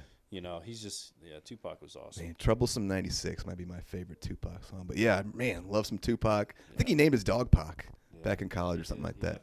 Yeah. Anyway, okay, Cordo. Still quotes about you, obviously. Still one of my very best friends, has been since we moved here in 3rd grade. We get to interact all the time because I'm the head athletic groundskeeper, maintainer. Mm-hmm. He's kind of stepped into your dad's old role in some ways? So he takes care of all the athletic fields at the school. Okay. So, yeah, I talked to him. Our JV and our freshman teams play over there. They practice over there. So we're constantly communicating, especially in the spring. Oh, yeah. So we get, and he's obviously the head coach. So, and our sons are 7, play ball together. So you guys are always getting it, still connect and hang out. It's awesome. First played flag football together in 3rd grade. The Diamond Kings started around 10. Got to start our own competitive league. Already started traveling long distances. The core Diamond King group, already talked about those guys. We talked about this. We replaced our family vacations with Diamond King stuff. Let's see, on young Casey. Didn't stand out majorly until later, but always made great contact growing up. Rarely struck out. Great bat-to-ball skills when he was younger. Wasn't super fast. Didn't throw gas yet. Was kind of chubby. Always a good infielder. Really didn't bloom till later. Even grew after pro ball is what he said. Might have added another inch or two. Junior, senior year, sat around 88, 89. Could hit low 90s when he needed to. Casey was smooth, great mechanics, never looked like he was straining for velocity. I agree. Two-seamer had run, four-seamer on the black, dropped arm angles, multiple different curveballs, would sidearm, was really pitching. Let's see. We already did the quote on you crying at Titanic clip. Thanks for bringing that up again. Yeah. Sorry, buddy. Yeah, that's all right. Everyone knew by high school he was going to the next level. Absolutely. Didn't change one bit when all the scouts came around. Didn't care about his image. Was unbothered by the attention. I loved hearing that. Everyone else echoed that, and I wondered that too, because it's so easy to be like a young high school athlete that's like a dude, and get kind of full of yourself. Sure. And nobody said anything like that about you at all. So that was cool to hear. Yeah. Well, I think I understood it better than a lot of people, younger kids. Mm-hmm. They don't understand what it takes to get to where I wanted to go. Right. So I knew it, and people would come up to me, hey, man, when you get to the big leagues, you got to give me some tickets. And, right. Hey, man, when you get to the big leagues, you're going to buy everybody a beer, And I'm just like, yeah, dude, if, you know how hard it is to do that, right? I was humble because I knew. I knew it wasn't like this automatic you've thing. Seen your dude. brother be kind of can't miss, and so it wasn't hard for me, and I wasn't a big attention guy anyways. I just wanted to go kick your ass and then go back and talk about how we kicked your ass. I mean, that was kind of my mentality. But I kind of knew how things worked, and I knew how long of a road I had. So when people praise and they say how you're going to be the best, you're going to be the greatest pitcher to come out of this area and stuff. And I'm just like, slow down, man. It's a long journey. You just don't understand it. I do, because I've seen my family go through it. I get how difficult it is, not only to get a cup of coffee in the show, but to stay. Yeah. So. So many things have to go right, timing, luck. Oh, God. Staying injury-free, like coaches that like you, the right break. I mean, there's so much that goes into it people don't realize. No. And, I think a lot of people had the mindset that, like, minor leagues was like, it was like glory baseball. And the opposite, dude. Yeah, it was like, like guys that go to, like, even a good D2 university. Probably getting treated better. Oh, right? Not even close. Yeah, eating better facility. Oh, you know what I'm saying? It's not even close, dude. It's not even close. It's not even close. So, yeah, I always thought I wanted to be humble. Yeah. I wanted to be humble. Now, no matter how great people told me I was, and looking back at it, I'm glad I was humble, because I don't think I was that great. Even as like in other sports, like as a quarterback, like, dude, I'm going to high school football games right now all the time. Yeah. And I watch these quarterbacks, and I'm like, he's better than me. He's better than me. He's better than I was. Yeah. They're just much better athletes now. I just had a good arm. In football, I just stand and throw it. I think Coach Leonard called me the trigger, because he knew I wasn't going to run. He's like, he's the trigger. If he drops back, it's going. He ain't scrambling. He's going to throw the ball. I love that, man. Yeah, thanks, man. Yeah. You said you had tons of big D1 schools were coming around. I'd like to talk about that at some point. Wanted to be close to home, chose U of I, and then obviously ended up staying at SCI. Knew how to win. That stood out to me. That came from Bob, and that resonated to all of us. And that's the end of our Cordo quotes here. Thanks, McCord. Yeah. Appreciate it, buddy. Awesome, dude. And like, I think this is actually a good dude. A great place. So we're gonna. I gotta ask you about it. I gotta ask you about the origin of the Crook nickname. I've heard different stories about where it came from. A little murky. I heard you were double dared when you were young to throw all curveballs in an inning. I heard that you were double dared to like steal one of Corey's shirts or something like that. Can you give us any clarification on the Crook nickname? It's a mystery, man. It really is. People take credit for it, like I got multiple people be like, oh man, I said, I invented the nickname Crook because of this or because of that. And no, I did. I really don't know what the true story is. But it definitely stuck pretty well. Right. To the point where, like, are you Coach Crook girls, now? No. I've heard people calling you Coach Crook. No. Okay. No, it's really only from the people that I grew up with. Okay. And like their brothers, maybe their older brothers or something. Yeah. But like once I started getting called Crook, I mean, it just wouldn't stop. Yeah. Everybody. And they're like, well, why do they call you Crook? What are you, a thief? And I'm like, no, dude, that's right. That's what everyone probably assumes. They're right? probably like, oh, this guy's a scumbag. Right. You know, he's like a I know. Like a criminal. That's what I always wondered too. Like, I didn't know. No. Yeah. But no, I don't get called Coach Crook. I was getting called that by like my not girlfriends, but you know what I'm saying, like girls in high school who were like, we were friends. Well, they started calling me, hey, Crook, and I'm just like, what the hell's going on? Yeah. Like I'm getting called Crook in the hallway by you know a girlfriend or something. It was too much. But, I love it, dude. Yeah, I couldn't tell you the last time, like the guys you're interviewing, you're talking about, like Travis Myers, you know, Jimmy Heckenkamp, Brad. I don't. If they called me Casey, I don't think they could do it without laughing because they'd never say my name anymore. When do you think it first started coming? Do you remember how old it was? How old? Oh gosh, probably like maybe 12, 13, 14, something like that. Yeah. Okay. Right in the thick of the Diamond Kings thing. Yeah. All right. We got to the bottom of that. Moving on. Kinda. All right, man. We're still on our Diamond King stuff about how cool this whole experience was, this group, you know, upwards of 70 games this summer. What does this mean to your development moving forward? Like, you know, going across the country, playing against the best of the best with your boys, like, you know, staying in hotels. I remember how dang fun that is. Yeah, it was. As far as baseball development, I mean, yeah, it's great to go compete against what you think is like, you know, really good talent, or what you would think is really good talent. Like, you know, nowadays everybody thinks they got to go far away to like find the talent, which is not true.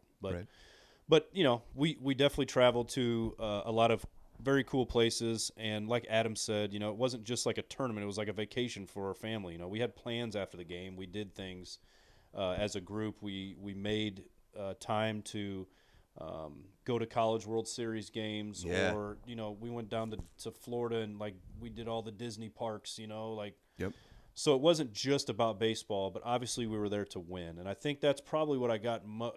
You know what.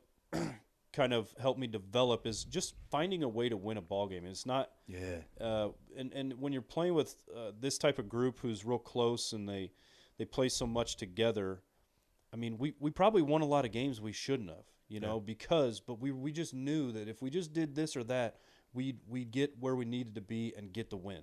Yeah. But you know, I don't know, going and playing 4, 5, 6 games on a weekend or 3 or 4 day stretch.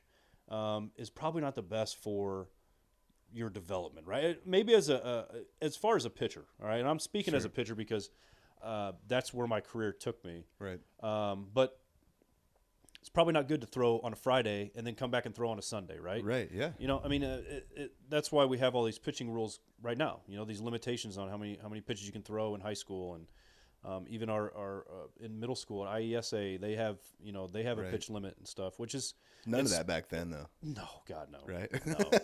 No. None. And I would have really done bad with that if there was limitations. Pat Mooney would have hated me because I wanted the ball. Yeah. Even if I was sore, I was like, I don't care. Give me the ball. I'll get this guy out. I'll get that guy out, and we're gonna win this game. Yep. You want to win? Give me that ball. But if we had limitations, I wouldn't have had a choice. You'd be like, go sit out. You can't throw for 3 days. Yeah. You know, you can't. That might have hurt my career. You know, I might not have been like as competitive. Yeah. You never know. But developing. You know, we developed a lot in practice. We go into the games to win. Yeah. You know, obviously the game's going to teach you things. You make a mental mistake, you know, learn from it. Don't do it again. You know, physical mistake, it's going to happen. You're going to make errors. You're going to make base running errors. You're going to strike out. You know, just try not to do it consistently. Okay. Sure. Yeah. I mean, I think more than an individual development, we developed as a team together, and that's what got us to win so many games. Unfortunately, we couldn't get the ultimate goal. You know, I mean, as you get older, you want to win all these tournaments you're playing in the summer, but like the big state word, you know, state's like the big thing, right? Sure. We want to go to state. We want to win a title. We want to finish the season on a win. We don't want to get knocked off. Sure. And we weren't able to do that. And that you're talking about high school ball? No? Yeah. Okay. I mean, we never. Yeah. Right. Yeah, fourth place is what you guys got your junior year. Yeah, we placed fourth, and it was a little different back then. That was just AA and A back then. There wasn't like I don't even know how many classes there are now. Well, there's 4 in baseball. Okay. There's more in football, but there's 4 in baseball. But yeah, we didn't get the ultimate goal. We got 4th. Now, today, in today's state tournament, if you go there, all you got to do is win 2 games. Yeah. Back then, you had to win 3.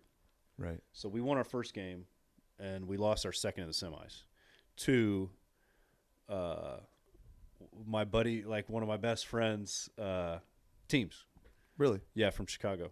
How do you know him? So I know him.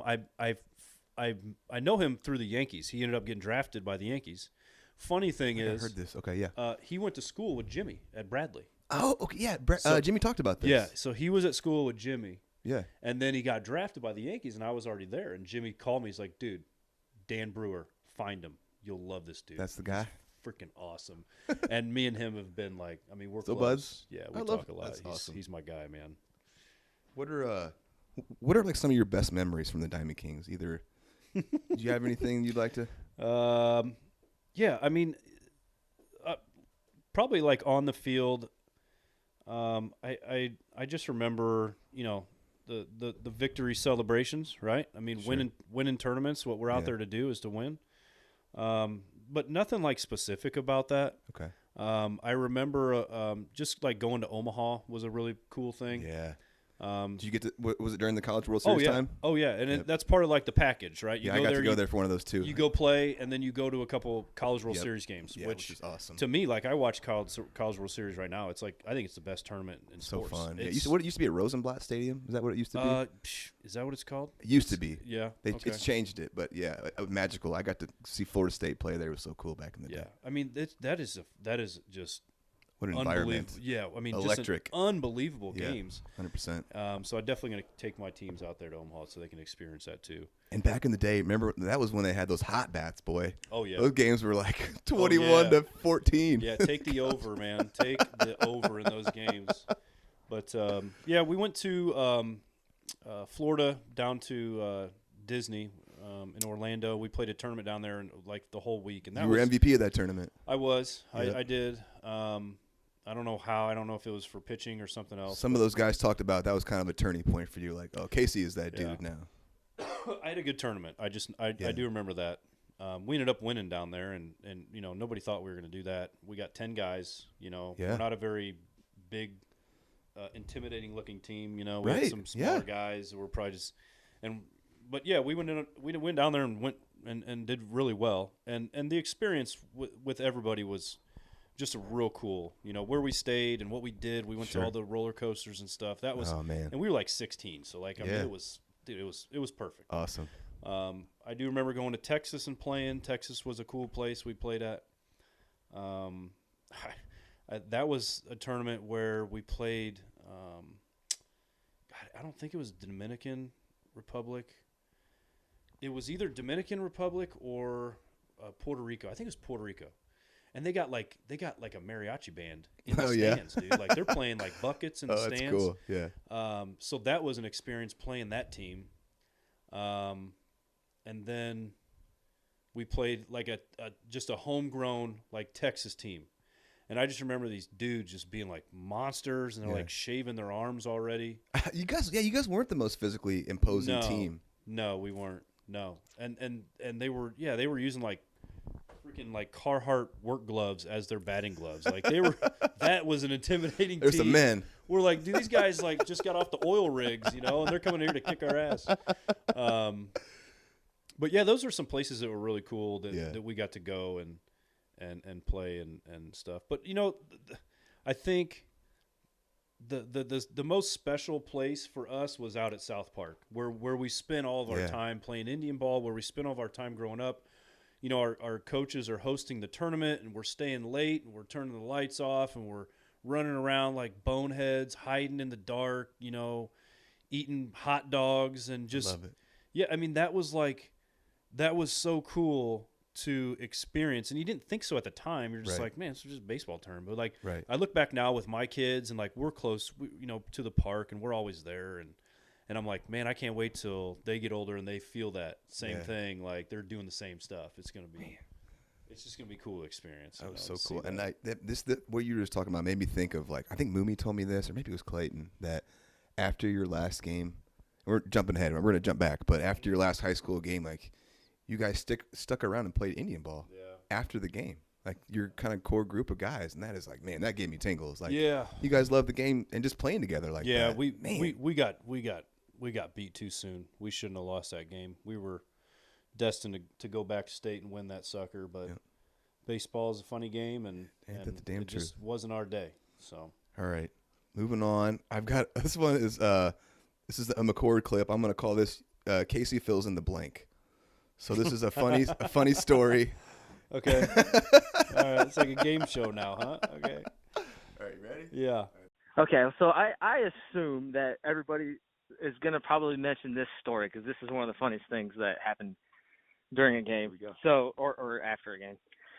So we're up in I want to say it was Ottawa, and it was like a wood bat tournament, or it was just like a midsummer tournament. Nothing like, it wasn't like a World Series or anything like that, or any playoff, anything. So we're playing this team, Niles, the Niles Braves, and they were a really good team. I think they even had a kid that their center fielder, I think, went like to Alabama or something. Like, they had some good players. Really? Does, yeah. And so Casey had a real big leg kick, and I'm sure you are aware of how good his inside move was to second base. Nasty. Dirty. Okay, so get a kid on second base. Late in the game, I want to say it was like 5th or 6th inning. They get a kid on second. Casey does the inside move, picks him off. The coach of the other team lost it and was like, "That's a balk," and da-da-da-da, and got the umpire to call a balk. So that runner got to go to second. I think there might have been a runner on third as well. The run scored, or either that guy that went to third eventually scored or something. Well, we eventually lost. I think Travis Myers got kicked out of the game during the whole argument. I mean, it was chaos for a little bit. So we end up losing. Casey, we're going up to shake hands with the other team, and Casey's like, "Guys, don't say anything. Let's just go through this line and and be respectful and da-da-da-da." We're going through the line, and Casey's like the last person. And the coach is going, and he gets up to Casey and he goes, "Hey, good game, 19." And Casey turns around and goes. Casey turns around and does what? Says what? When my brother was talking about that I was a punk, this was one of the moments he was talking about. Because I told the coach to F off. Not one of my proudest moments, but when you're as competitive as I am and you get completely robbed like that. Sure. Because here's what happened. There was a runner on second. I did the inside move, which I've done, I rarely didn't pick somebody off. I have thoughts on that thing. I'll talk about that later. Keep going. So anyways, I do the inside move, and the guy takes off for third. Okay? Yeah. So what do? Right? You disengage the rubber. Sure. You set your feet, threw the guy out by like 6 steps. Yeah. McCurley tags him out. See you later. Have a nice, we'll go back to the bench. Yeah.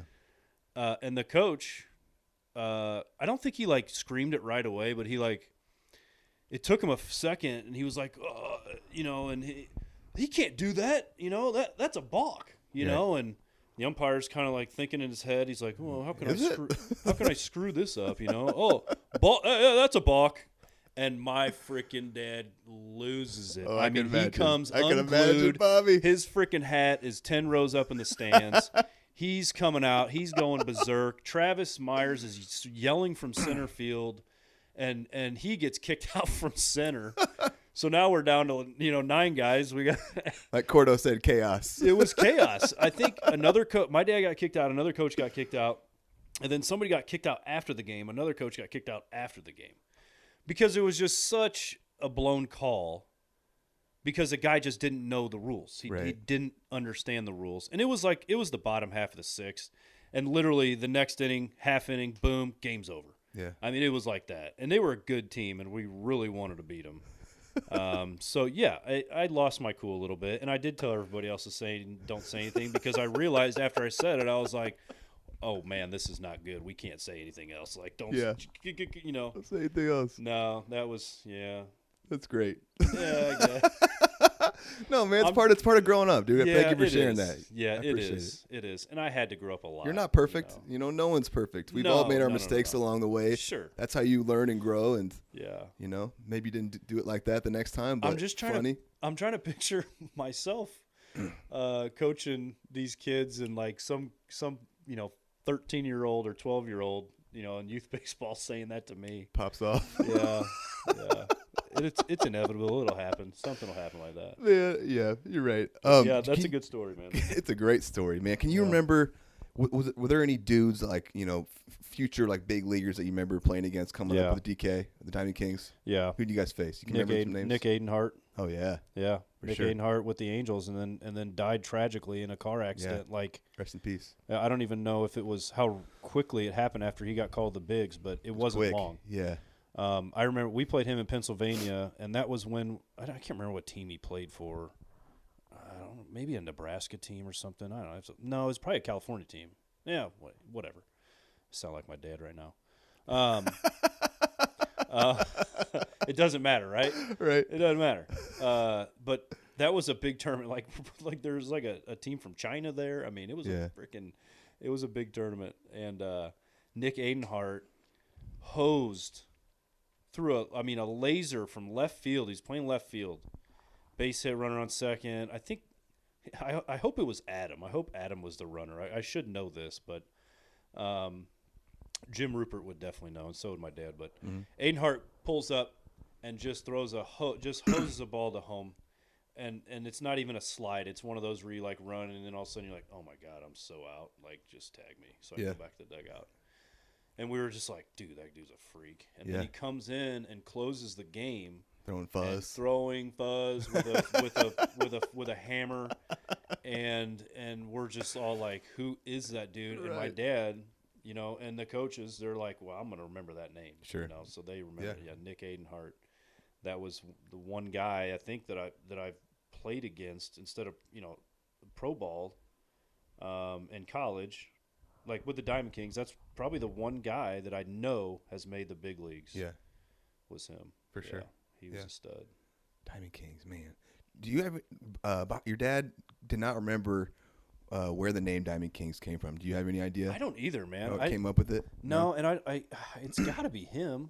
Right, that's what he said. He was like, I think I just wanted something kind of professional sounding that wasn't cheesy. Yeah, I don't know. I think it was him, and like we had some terrible jerseys, man. Like, we had some bad ones. We had some good ones. Like DK was hard to get, and like a logo on your hat, like 2 letters, kind of looks weird, Right. But I guess the hats weren't the problem. Like, I remember one year we had these gray pinstripe sleeveless jerseys with a yellow crown on the left chest. And it said like Diamond Kings. I mean, it looked like a Burger King crown. It was not the best. Bad look. Yeah, but like, I have to do a lot of the uniform stuff now. Yeah. With the high school and my youth team. Right. It's not easy, dude. It's not. It's tough. No, it's terrible. A lot more than you would think. It might be one of the worst parts of the gig. Really? Yeah, because you just never feel like you got the design. Like, right. Oh, that's sick. Yeah. And that looks great. And then the players are like, eh. And you're like, oh, I screwed it up. You put all this work into it, and they're like, whatever, coach. Yeah, it's cool. No big deal. It's not the best part of the gig, man. But yeah, we had some bad uniforms. But I don't know where Diamond Kings came from. I know we weren't copied off anybody because we didn't ever run into another Diamond Kings team. No, never heard that ever. Has there been any thought to you, like you're obviously coaching some now, is there ever bringing that name back for a team? We're my youth, my kids that I coach, we're part of the Braves. It's all Braves in Chatham now, isn't it? And it's all Chatham kids. That's kind of what we're trying to establish and just kind of get back to is like, hey, let's keep bringing in good coaches. Yeah. To teach these kids the game, and let's get these kids to stay in town and learn together and play together. We think it's going to benefit in the long run, and it's just because kind of history has shown that, So yeah, if even if we ever do our own thing, something else, I don't think we'll go deep Diamond Kings, man. I think we're just going to let that one be what it was. Yeah, it's sweet moment in time. Yeah. Man, nothing but respect to the Diamond Kings. All right, man. Moving on. We are at part 3 now. You want to take a bathroom break or anything like that? Or are you good? No, I'm okay. Good to go? Yeah. All right, part 3. We're rolling into high school where this man basically rewrote the record books at Chatham, CS8. I'm going to go ahead and say it. I think this is the greatest CS8 pitcher of all time when you look at his total body of work. I mean, there's tons of names that you could throw out there. You know, the Maytons, the Detmers, Jay Crawford, all these big names. But I think when you look at the totality of it, and I already went through all of your records, you're like 1, 2, or 3 in everything at Chatham.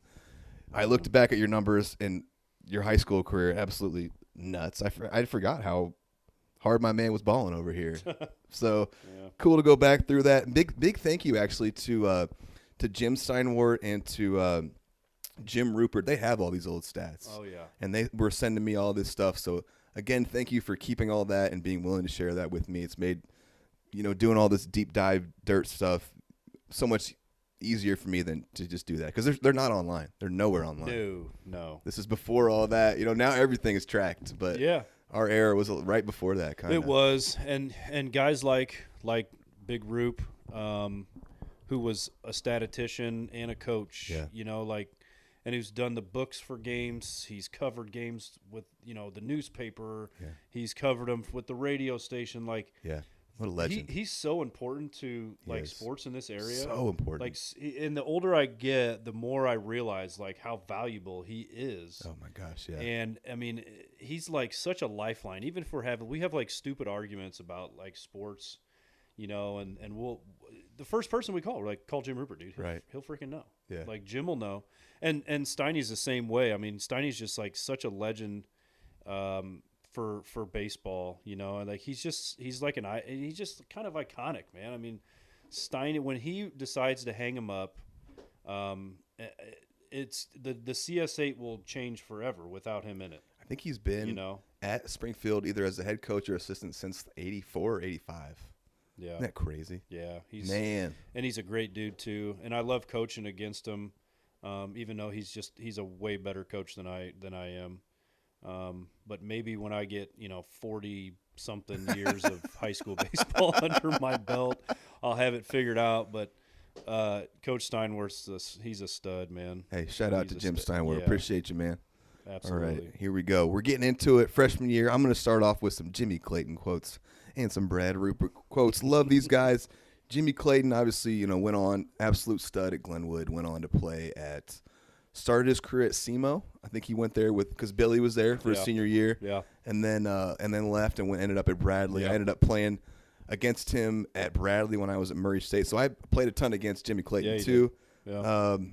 And then, so let me just get to some Jimmy Clayton. And this is obviously from the famous, you cannot talk Chatham baseball without talking about those Clayton boys, man. Yeah. Those son of a guns love playing some baseball. Love those guys.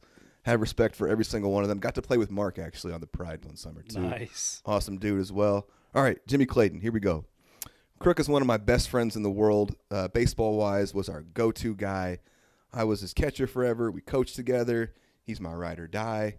No matter what, we have each other's backs. That's deep. That's facts. Yeah, right? First time seeing him, he was like, man, that little pudgy kicking ball a little bit.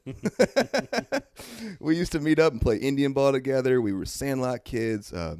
All day, every day we played baseball. I keep going back to that. I love that. We pushed each other in a good way. If he hit a bomb, I wanted to hit a bomb, vice versa. We worked out together as 12-year-olds in the winter. Talked about that. We would be at the field by 10 a.m. playing Indian ball. He always came through. Whether you needed a bomb, a hit, a K, a play, he always rose to a different level. You could throw Crook You could throw Crook right now into a game at 38. He hasn't pitched in 10 years, and I bet he doesn't sweat it at all. I bet he competes. Although I have heard your shoulder is essentially shredded. Yeah. And how you throw now is a little different. That sounded just like so scary getting into a game right now and trying to pitch. Your dad, and someone else said, no way, man. You can throw BP, but it doesn't look the same. It's not. Yeah, no, you need bad. to get it fixed. You just haven't done it. I do. Yeah, I do. I just haven't done it. I got 3 kids, and my oldest is 9. So literally, I've been having, young toddlers for 9 years, the last 9 years of my life, and I've always needed both arms. I gotta hold them, and I gotta do stuff 100%. With them. So I just put it off, and I'm like, I'll fix it one day. You know, all I got to throw is 40 feet right now. I'll throw BP. What exactly is the diagnosis? It's a torn posterior labrum tear. Yeah. He didn't give me clarification on the rotator cuff. You see Wattawa? Yeah. Yep. Chris Wattawa was the guy who got me my MRI and stuff and looked at it. And I remember he always told me, he's like, when I was coaching at SCI, when I was a pitching coach there, he'd like come, and I had asked him to come and like talk to our pitchers about stretching and different exercises for them. So just so they could hear from a different voice. And he like tested my flexibility, and he's like, oh my God, your flexibility is unreal in your shoulder. In a good way? And at a time, I was like, yeah, man, I got a whippy arm, and now I look back and I'm like, well, it was torn. That's why it's so much flexibility. My labrum was gone, dude. Yeah. Do you think someday you'll do it? Yeah, I'd like to. Yeah. My youngest is he's almost 2, so maybe when he gets 4 or 5, something like that, I'll do it in the off season. Yeah. And try to get it fixed. And I'm not I don't need to get back to throwing 160 feet. It's just like, hey, I want to be able to at least play catch with my kids long enough distance until they outgrow me, which will happen, which I want to happen. Sure. But I just want to be able to throw good BP and not have my arm feel numb. Like trash. Did that happen at the end of your pro career? It was starting to shred? Yeah, it happened. It happened to my last year with in Bradenton. It was like 2 weeks left in the season, and I'm playing long toss, and I felt a pop. I never felt sounded anything like this in my life. It wasn't like a stinging pain, but I remember I was just like, hey, I'm done throwing longer. Something ain't now. right here. Something's going on. And by the time the day was over, like my lat was like really, really bothering me. Yeah. And I couldn't figure out why my lat was hurting. So I'm like stretching it and I'm icing it the last 2 weeks of the season. They put me on the DL. Well, back then it was a DL. Yeah. They put me on that. He's like, hey, look, let's not push it. We're a week away from the end of the year. Like, we're just going to – and, my tough mentality, if you want to call it, of, I never wanted people to think I was hurt. I always wanted to play through stuff. So I came home in the offseason. I'm like, it's no big deal. I didn't want it. If it was something serious, I didn't want to know. Right. I was scared. I was like, dude, I'm 25. I'm in an A-ball. Like, if I'm hurt, I'm gone. I'm done. Yeah. So I was like, I'm going to take some time off, and then I'm going to start throwing, in late November, and then I'm going to go down early for spring training and get down there early and get acclimated. And when I got down to spring training, even when I was throwing in the winter live with Tor with his college, I wasn't didn't feel right. No, the ball wasn't coming out the same. And I knew, I was like, man, I'm in trouble. But I was like, it's too late. What am I gonna do? Right. I'm just gonna go to spring training. I can't say anything. I'm just gonna go there. I'm gonna freaking work my ass off. I'm gonna just do as best I can, get through these 4, 5, 6 weeks of spring training, get on a team, and then hey, something ain't right, you know. But I didn't. I tried to, suck it up and get through spring training. Yeah. And I made the first, I didn't get cut the first round of cuts or whatever. But I know I wasn't throwing that hard. You know how much your velo was sapped? I think I was sinking down to like 80, 86, 87, 88, and that's just not cutting it, Non-pro ball as a righty. No, not as a pro ball, not at that age. Still could get outs. I mean, I had a good spring training. It's not like I got lit up or anything. You knew how to pitch. You always did, man. Yeah, but I'm like, hey, I can still get guys out, even though I'm throwing 87. I don't care. Yeah. But, it just – and at that point, when I got released, I'm like, you know what? I'm done with this anyways, man.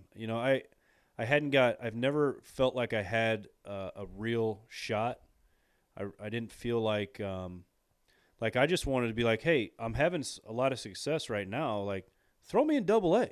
See what happens. If I can't cut it, then get rid of me. Tell me, dude. When I'm looking at your numbers, they frustrate me. Like, put me up there, right? They couldn't even put you in high A. Like, come on. No, I was in high A. Bradenton was high A. That's right. Bradenton was high A, but it was like, throw me up there, and right. I guarantee I'm going to get guys out, dude. like you always do. Yeah, but it didn't happen, and they cut me, which that organization sucks anyways. We'll get to that. Pirates How do you really feel? That's trash. All right. More Jimmy quotes. Casey was not Crook. Sorry, wasn't a shit talker. Quietest during competition, loudest with his play. That was a cool one. Always handled things very maturely. Never bragged about the scouts or attention. I already talked about that. Quiet but hilarious with his boys. Multiple people talked about the Crook game. I've got clips for that. We're going to play it when we get there. Your junior, you know what I'm talking about? Yeah. This man was dominating. All right. He's awesome at developing guys, has awesome composure, has some unteachable intangibles, but he can teach the game of baseball with anyone. Seriously, one of the best. All right, now we're on to B. Roop. You got anything else to say about Jimmy Clay there? No. Jimmy's being nice, so no, Jimmy's my boy, man, and he's like he said, we're close, and if he needed me, I'm there for him, vice 100%. Versa, and we had a lot of fun playing ball together. It's deep like that. Now we're going even deeper. We're going back to probably your oldest friend, Brad Rupert. Would you say that's your oldest buddy? Yeah, got to be. Yeah, I mean, Jim and Brad both talked about you guys there's pictures of you guys doing high fives in diapers, 1 year old. Like, man, I love hearing stuff like that. Yeah, right. our parents were close, so we, hung out and became best friends, yeah. Hell yeah. All right, Brad Roop. Love chatting with this guy. All right, we grew up worshiping Corey Erickson, our idol. Casey, Bobby, Corey, and myself would hit at Indian Hills. I talked about this, and we got to be bat boys for land fair teams with Corey, which was incredible. They were much more than high school baseball players to us. You said that exactly like that. Yeah. Right. We wanted to be just like them, like Corey. Casey looked up to Corey. We all did. Trying to be like Corey was the goal. Casey was my first friend since 1 year old. I remember Casey. Before I remember anything else. Our dads go back to playing YMCA basketball together. We're 4 days apart. Is that right? 4 days apart. Yep. Yeah. Yep. That's cool, man. Yep. Has always been my best friend. Started T-ball together. You said your T-ball coach was like the guy from the Bad News Bears. That's a fact, dude. Was it Johnny Bishop? Is that his name? I think that's his name. Brad knows. He was laughing about it. Yeah, I didn't write it down. He was. He was probably like smoking cigarettes in the dugout, drinking beers, slamming some beers. Yeah, tall boys back there. Some good old North End baseball there. Yeah, baby, that is North End baseball. All right, man. Played coach pitch together. With Andy Tinsley, Bobby Nika, Nick Bramlett, myself, and Bob was the human pitching machine talking about your dad. Yeah, man. We moved to Chatham for school reasons, he put in quotations. Yeah. But really it was baseball. Was there to play with that group. I love that. And I know I've messaged you multiple times about, I know it sounds ridiculous, but I've got, a 1.5-year-old little boy, Bodie, my Bo. Bodie, I would love if that dude, was a baseball player. He can be whatever he wants. Sure. But I've already said the plan is to move out here to get under the KC umbrella, Yeah. Unless you want to get rained on, you got to get under the umbrella, baby. So, I love it, man. That'd be awesome. Like I said, baseball players are moving out here. How crazy of a world is that man? Like you and I growing up playing together, and then hopefully one day your son playing for me. I'd be honored to do that, man. That would be awesome. And like your youngest is like the same age as him essentially, so they'd be like in the same grade playing together, man. So maybe Diamond Kings 2.0. I don't know. We'll see, man. the Diamond Flames. The Diamond Kings were such a close group, playing upwards of 70 games this summer, plus school ball for 8 years. Let's see. Stood at his wedding, fun guy, incredible sense of humor, loyal, always there for you. Used to go see him once a summer with my dad when he was playing pro ball. It was amazing. Great teammate, never raised his voice unless he had to. More than led by example, but Bobby was the vocal guy. Let's see, he wants to talk about the Crook game. We'll get there. Let's see. He said after the Crook game, we'll get there. Essentially, you were striking everyone out, hitting bombs at the end of the game, kind of won the game on your own. He said that you kind of reached mythical status at that point. Was chubby growing up, but was still good. He wasn't dominant force until high school, really. Always had it between the ears, composed, cool under pressure, wasn't flashy. Always got it done. Talent finally caught up to him in high school. We were all waiting for it to happen based off his genetics and kind of background. Junior year, it became obvious he was going to be pro. Summer before or after junior year at the Disney Wide World of Sports Complex, won the tournament MVP. I talked about that. And that was kind of like your coming out party for some guys thought that was upper 80s in high school. That's cool to hear. Like that they remembered that. Yeah, well, it's just cool to hear. Like that's what they, because I never saw. You never know how they're thinking about you. No, yeah, right. I never really knew. Right. Like what they felt like. Oh, when they thought like, hey, Casey's the real deal. He's gonna like do good things in baseball. Right. Like they're your boys. They're not gonna like gas you up like that. No, like, dude. Casey, you're the best. No, no. It's just weird. It's cool to hear that perspective of like, and it seems like it's all kind of similar. Yes. Like they have a certain moment where they're like, Casey's load, man. He's something's different. He's real deal. Yeah, he's not chubby Casey anymore. This dude's a baller now. Was upper 80s in high school, could reach low 90s, drop down, change angles, awesome curveball, and I so second that. I was talking. I think all the coaches I talked about. And I only faced you a few times actually in high school, but I remember being like, "This is a professional pitcher," because it was just like you had command of all corners. You changed speeds, you dropped angles, you could bury your curveball, you could throw it for a strike. I always thought it was funny when you would drop down with that sidearm kind of fastball thing, because I wouldn't be expecting it. Like, what the hell was that, Casey? Like, come on, man. Like, where'd that come from? That's not fair. I really liked pitching inside. Yeah, and you weren't afraid to do it. When I dropped down on the sidearm thing, it's real. I got like some run on I threw like a 2-seam sidearm. Looking back on it, dude, it was kind of gimmicky. Like I don't really know if I needed to do it, but for some reason it worked a few times. Sure. And I'm like, hell, why not add it to and keep doing it. But yeah, I liked pitching inside. Oh man, I wanted to go back because we were talking about. This dude's dang inside pickoff move to second base. Oh my god, dude! My game was a lot of speed and like stealing and being like reckless on the base pass. Sure. Terrified to lead off second base against you, dude. I was like, what? I was like, I'm looking right at you, and all of a sudden I blinked my eyes and like the ball is at second base. And I'm like, what the heck? Like it was just so fluid and so. You had that real high leg kick, right? Yeah. And then you could just pivot on the inside. And yeah, it was just, I think so good. I think the high knee, like Uncle Roger always was told it from me, Raj? Well, he just told me get your leg up, get your knee up. You see a lot of kids these days, like they lift their leg, and their foot's like tucked under their butt. Right. And he told me you gotta let your foot hang under your knee. Well, I'm long-legged, man, so I got that damn thing up high.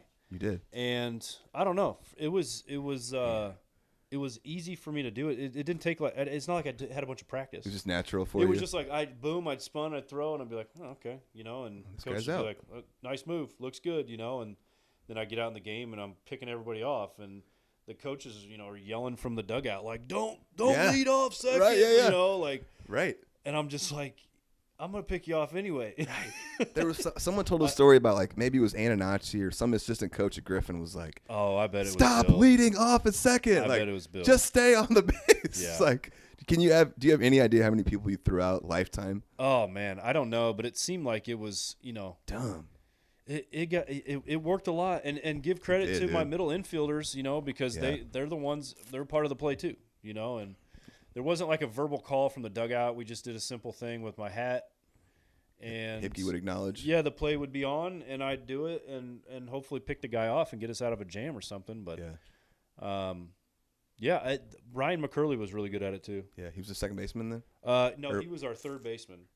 But when he pitched, I played third. Oh, gotcha. Okay, and he pitched, and he was a pretty good arm as well. Yeah. And he had a really good inside move too. So Jimmy Rupert was laughing about it. He said Brad spent years trying to figure it out, but he eventually got better at it, but not like Brad you had sucked.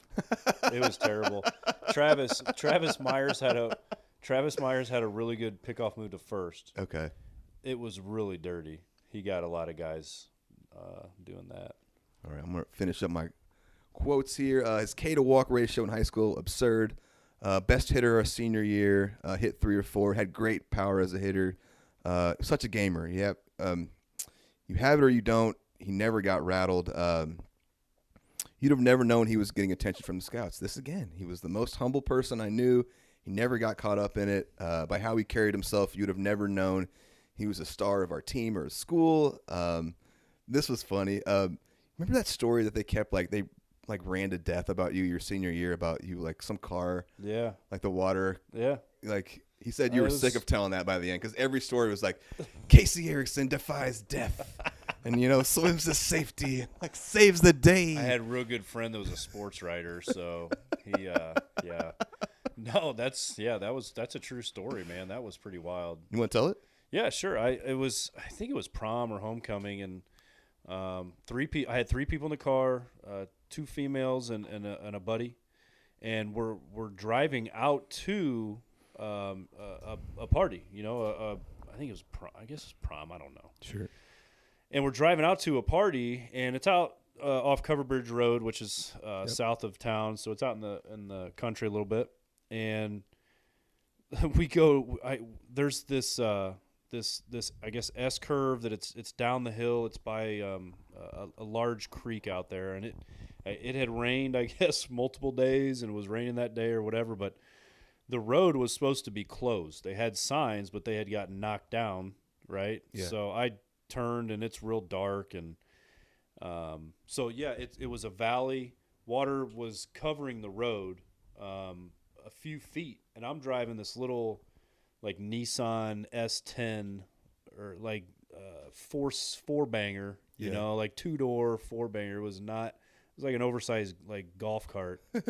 And come down the hill, and I wasn't going like super fast. I mean, maybe 30, maybe 40, and boom, I hit that water. Yeah. And it was like, whoa. What was that? Like, we couldn't see it. It was pitch black. Right. We couldn't that must see have been the jarring. water anywhere. Wow. Yeah. And the car just kind of kept going into the water, and it was, like I said, it was like kind of a S curve or whatever, and the water's just like coming, halfway up the door, and we're all just like, what the heck? So try to start the car won't start, lights go out, we're like, holy crap. Luckily I had my window down, and next thing you know, like we're kind of getting shoved off the road. It was that strong of like a current. Yeah. And finally we're like, dude, we got to get out, I didn't feel like the car was floating at that time, but it was. Wow. By the time we, start getting out of the car, and obviously I got out first because my window was down. I got out, and I'm like holding on to the mirror, and like, we get a girl out, we get another one out, get the dude out, and like we're in 5, 6, 7 feet, like 5, 6 feet of water, and we have to like swim back to the road. Sorry, I had the mic away from me. And then we were like walking down the street, soaked. My car is like completely submerged at that point. All we see is the roof. I had all my baseball shit in there too. I was so pissed. Oh, you got ruined? Oh yeah. Oh no. Yeah. That's the real heartbreaker the only of it. thing that was salvaged from my from the car was my CDs, which CD cases, baby. Oh yeah. I had the visor case, dude. I still have CDs in my car right now. When the car went under, it had like a little bubble, and it stayed dry. So I had some CDs. But yeah, we had to walk like 3 or 4 houses. We were knocking on doors, nobody answered. Knocking on doors, no answer. Finally, this nice couple answers and like lets us in and like gives us towels, and we call our parents. We're like, I just drove my car into the lake. I need a ride. They like pick us up and like drive down there, and I'm like, my car's over there, see? Yeah. And my mom just like in disbelief. She's like, oh my God, I can't believe this happened, and but yeah, that was the spoiler of the night. I did not want to go to the party. I was like, I'm done, dude. I'm going home. Right, that's a wrap. My car's gone. My baseball stuff's ruined. My stuff's ruined. So yeah, our pets' heads are falling off. Yeah, that's the story though. That's the story. Yeah. All right. Before we get rolling on your just get into high school stuff, I'm gonna play 2 clips. One is Jimmy Rupert on Casey being a leader, and one is Jimmy Clayton on Casey being humble. All right. Casey has, and Dan Rourke and I talk about this, Casey has amazing leadership qualities. Quarterback, shortstop leadership qualities, which is why he's a really good coach now. Sure. Guys kind of rally around him. Yep, one of those guys. Yep, for sure. He's not a rah-rah guy. He's not a, come on, guys, let's win this one for the Gipper. He's one of those guys that says, what the hell are we doing? We're better than this. Yeah. And guys say, yeah, you know what, you're right. So his leadership skills, above all else, I think, competitiveness and leadership are the 2 things that I think separate him. He's Crook in a nutshell. We had this game. I don't remember who it was against, but Crook struck out like 15 dudes in a high school game. Mm-hmm. I think it was more than that. It might have been 16 or 17. I really don't know. And me, him, Rupert Myers are hanging out after the game. Maybe Myers remembers this. I know Rupert would for sure. And all of a sudden, out of nowhere, Crook goes, "How about my strikeouts tonight?" And I remember Brad and I looked like at each other like, "Why, who's this? Like this guy?" You know, and I remember Rupert jumped on him right away and said, "Oh, Mr. Big Bad, look at my strikeout." And he goes, "No, dude, I was 0 for 3 Ks." He's like, that's what he's talking about. Interesting. And he was talking about his hitting. He didn't even, you would never, because that was so out of character for him to bring up a great thing of his. That Rupert was like on him immediately. And he looked at us like, "What are you guys talking about?" "No, I was 0 for 3 Ks. Like, I sucked at the plate time." We're like, Jimmy Rupert, man, what a great voice. Golden radio voice, man. Yep, that's why he did it for so long, man. He's a stud. I still love listening to him on the radio. But some cool clips there. Before we get rolling on all your baseball stuff, I would like to just kind of knock out your football stuff. Okay. And then get to baseball. So, like, you obviously 2-year starter at quarterback at Glenwood or 3? No, just 2. Yeah. 2? Junior, senior? Yep. Yeah, your dad actually, so not the best junior year, had a strong senior year though, right? You guys as a team? Yeah, we were better senior year. Our junior year we were terrible. Yeah. We just didn't play.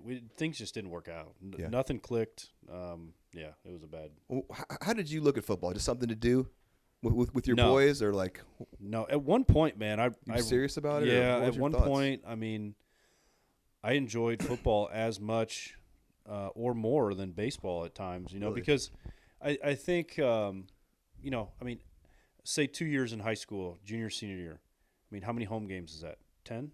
Sure. Yeah. Right. 11. Well, hell, I'm playing 70 baseball games a year.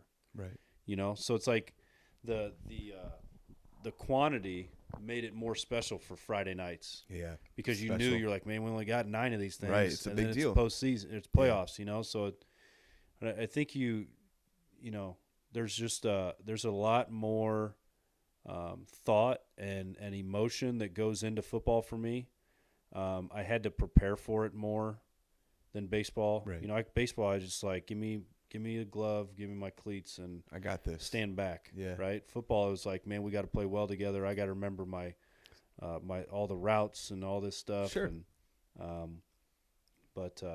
yeah, football was a blast, man. I had an awesome coaching staff. I mean, these guys legendary were Dan Rourke and like Lenny Onken and Steve Cox and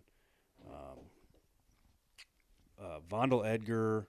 I mean, these guys are like really good coaches. Yeah. And some of them still are. You know, like Edgar's the head softball coach still for Chatham. That's right. And he's just like that. That's a really strong coaching staff. And I'm missing a few too.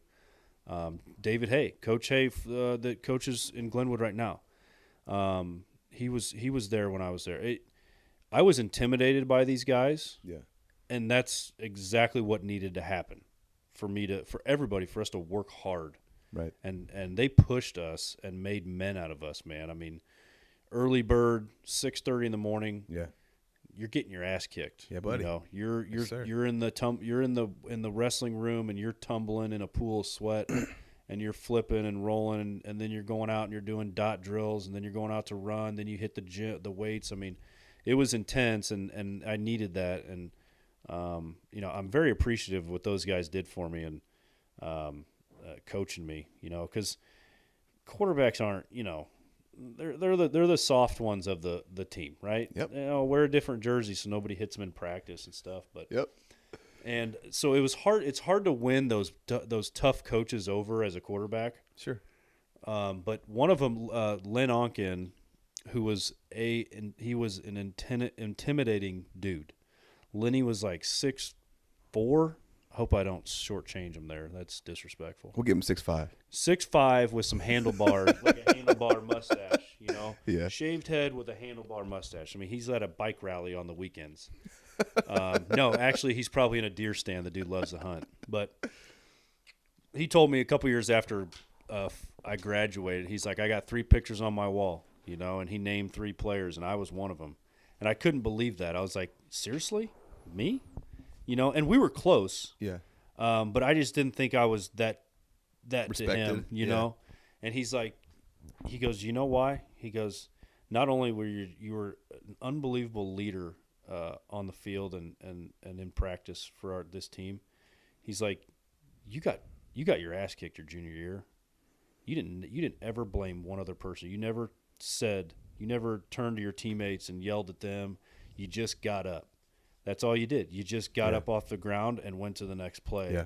And I think that's how I earned his respect, because he's a defensive coach. Yeah, right. Right. Sure, yeah. The opposite of a quarterback. Right. Right. Sure. So, very appreciative of those guys. But my football career, I mean, I had a lot of fun playing football, man. Yeah. Football was a blast. Jimmy Rupert joked that your junior year, you'd have had to have rushed for 1,000 yards to get to 0 yards because you got sacked so many times. Yeah. And dude, I know that pain. I had a brutal Swiss cheese line my senior year at Springfield High, and I got cracked, boy. So I know what that feels like, scrambling for your life. Yeah, but you were like fast. So you probably like made something out of it. I'm just like sitting duck back here, getting smashed. Yeah. You were able to like escape and like gain some yards. What was did you get any college attention? Did you ever consider it all? No, well, yeah, I think like Coach Rourke, I think got some calls at the school from smaller schools, but he's basically like, look, guys, I can appreciate your interest in him, but he ain't doing that. He's going to play professional baseball. This dude's supposed to be a baseball player. Yeah, and the coaches respected me because they knew my future was in baseball. Yeah. But I still played my senior year. I still wanted to continue to play football. I didn't say, well, I don't want to get hurt, Which is big of you, because obviously it was kind of lined up that you were going to get drafted. Like you were on that trajectory. Easy to step out. Wasn't even a thought. Awesome. In my I love that. Yeah. Never. I would have never missed my football. That's your boys. You want to play with your boys your last go around. Yeah, and we had a good season. I think we were 6-3. Which, went to the playoffs and went to the playoffs. Oh yeah. Ended up getting beat by Griffin in the quarterfinals. Yeah. Yeah, that's not a good game. Your dad said something like, he said that maybe Coach Rourke said to him that like Wisconsin might have called about you or something like that. But they didn't have baseball. They don't have baseball. Yeah. So it was kind of like, he's definitely not going there. I don't know. I don't recall what type of schools, but again, I'm looking back at my ability as a quarterback to compare to, really good quarterbacks right now. And I think of guys like Luke Lannon, who went out here in Chatham, he's at North Central, or won a national championship with North Central. I mean, that dude was he was a stud quarterback, right? You talk about great quarterbacks in the CS8. Like, I'm not one of them, right? Yeah. And that's okay. I'm that's fine. But like, I'm looking at our quarterback out here in Chatham right now, who's a sophomore, Colt Knadler. Colt Knadler, man. I'm watching that kid throw a football as a sophomore, and I'm like, I heard he can sling it. He's so much better than me. Yeah, I was talking with Jason the other day, and his dad, Jason Knadler, he said that he can easily throw it 60 yards and is sharp and is like locked in. Like, this dude is a stud. It's quick feet. It's a quick release. It's a tight spin. That's a good ball. I haven't seen him yet. I've been wanting to get out, but I've got these young kids. He's going to be behind the plate for me for the next 3 years. He got a little time as a freshman. I tell you what, I've never really talked to Colt, but I've been seeing him since he was like little. Every once in a while, he just always had the look, like the look of a dude. He's that dude, right? Yep. He had the look. I was like, he's got it. He was breaking our huddle as a freshman last year. Wow. Yeah, pretty cool. He's got leadership qualities that you're not going to teach. And he's got the talent and the work ethic and just the personality. Yeah, there's definitely big things coming for him. I agree. His dad was an absolute stud and had that same kind of a mentality. Just like, man, he gets it from somewhere. I got to get out and watch this kid play at some point. So, yeah, shout out to you, Colt, man. I know. I need to get out one of these days. Yeah. All right, let's get into this man dominating in high school, starting as a freshman on the varsity. I got here 64 innings, 56 Ks, 3.17 ERA, 7-4. Anything you want to talk about what you remember? What stands out from your freshman year? Yeah, I felt like I was a kid playing against grown men. Yeah, my freshman year. And there were some dudes. Yeah, there were some big guys, good ball players, like PJ Finnegan. I know you did a that was very special podcast with him. I mean, he was a stud when I was a freshman. Absolute stud. But yeah, I mean, I I know I could compete as a freshman, and I know I could have success, but it definitely felt like I was a boy amongst men. Yeah. You know. And I mean, you're 14, 15 years old. I was 15. Right. I'm going through puberty, you know. Right. And these guys, you know, are shaving their face. Yeah, some 18-year-old guys are men. Yeah. You know. Yeah. So, but no, I mean, freshman year was a good experience. It was really the first time I wasn't playing with all my teammates. Right, yeah. Splitting off. Yeah, because I mean, some of those guys did make varsity though, right? They did, but not early. Okay. It was a later move, Gotcha. I think. Okay. I'm not sure when. It could have been 20 games in. It could have been 30. I don't know. But I think Hipke and I might have been the first ones to come up. And then soon after it was more of them, but the Claytons and the Ruperts and those guys. Yeah. Yeah. Mm-hmm. But yeah, I mean, good experience. I mean, it was good. Pat Moomey's son Keith was a catcher, you know, he was like he big brothered me, you know, cool. He took me in, looking out for you. Yeah, he did. He looked out for me. We're like, hey, I know he's a freshman, and you know how back then, man. I mean, it was like different. Dazed and confused, right? Like when you were a freshman. You know, It wasn't just you walked around and did whatever you want. No, man. You got checked. Yeah, you're gonna take some lumps. But they, you know, they kind of were like, hey, man, this dude's gonna help us. Yeah, and he's humble. He doesn't need to be put in place. No, he knows his place. Yeah, so he big broed me, and I appreciate that. And shout out to him. Yeah, Keith and I still see each other a lot because his son is in third grade, a year under my oldest, and so we're always running into each other on the ball field and stuff. Yeah, it was cool to see him and Pat. That dynamic of you know, coach and player, and also father and son. Which you're gonna have to navigate too. Yeah, and I'll call Pat for advice, and he's probably gonna go, good luck. You know, like that's the hardest thing to do is coach your own kid. I couldn't imagine. Yeah. Right. All right, so I got some Coach Moomey quotes here to rip through. Obviously, legendary coach.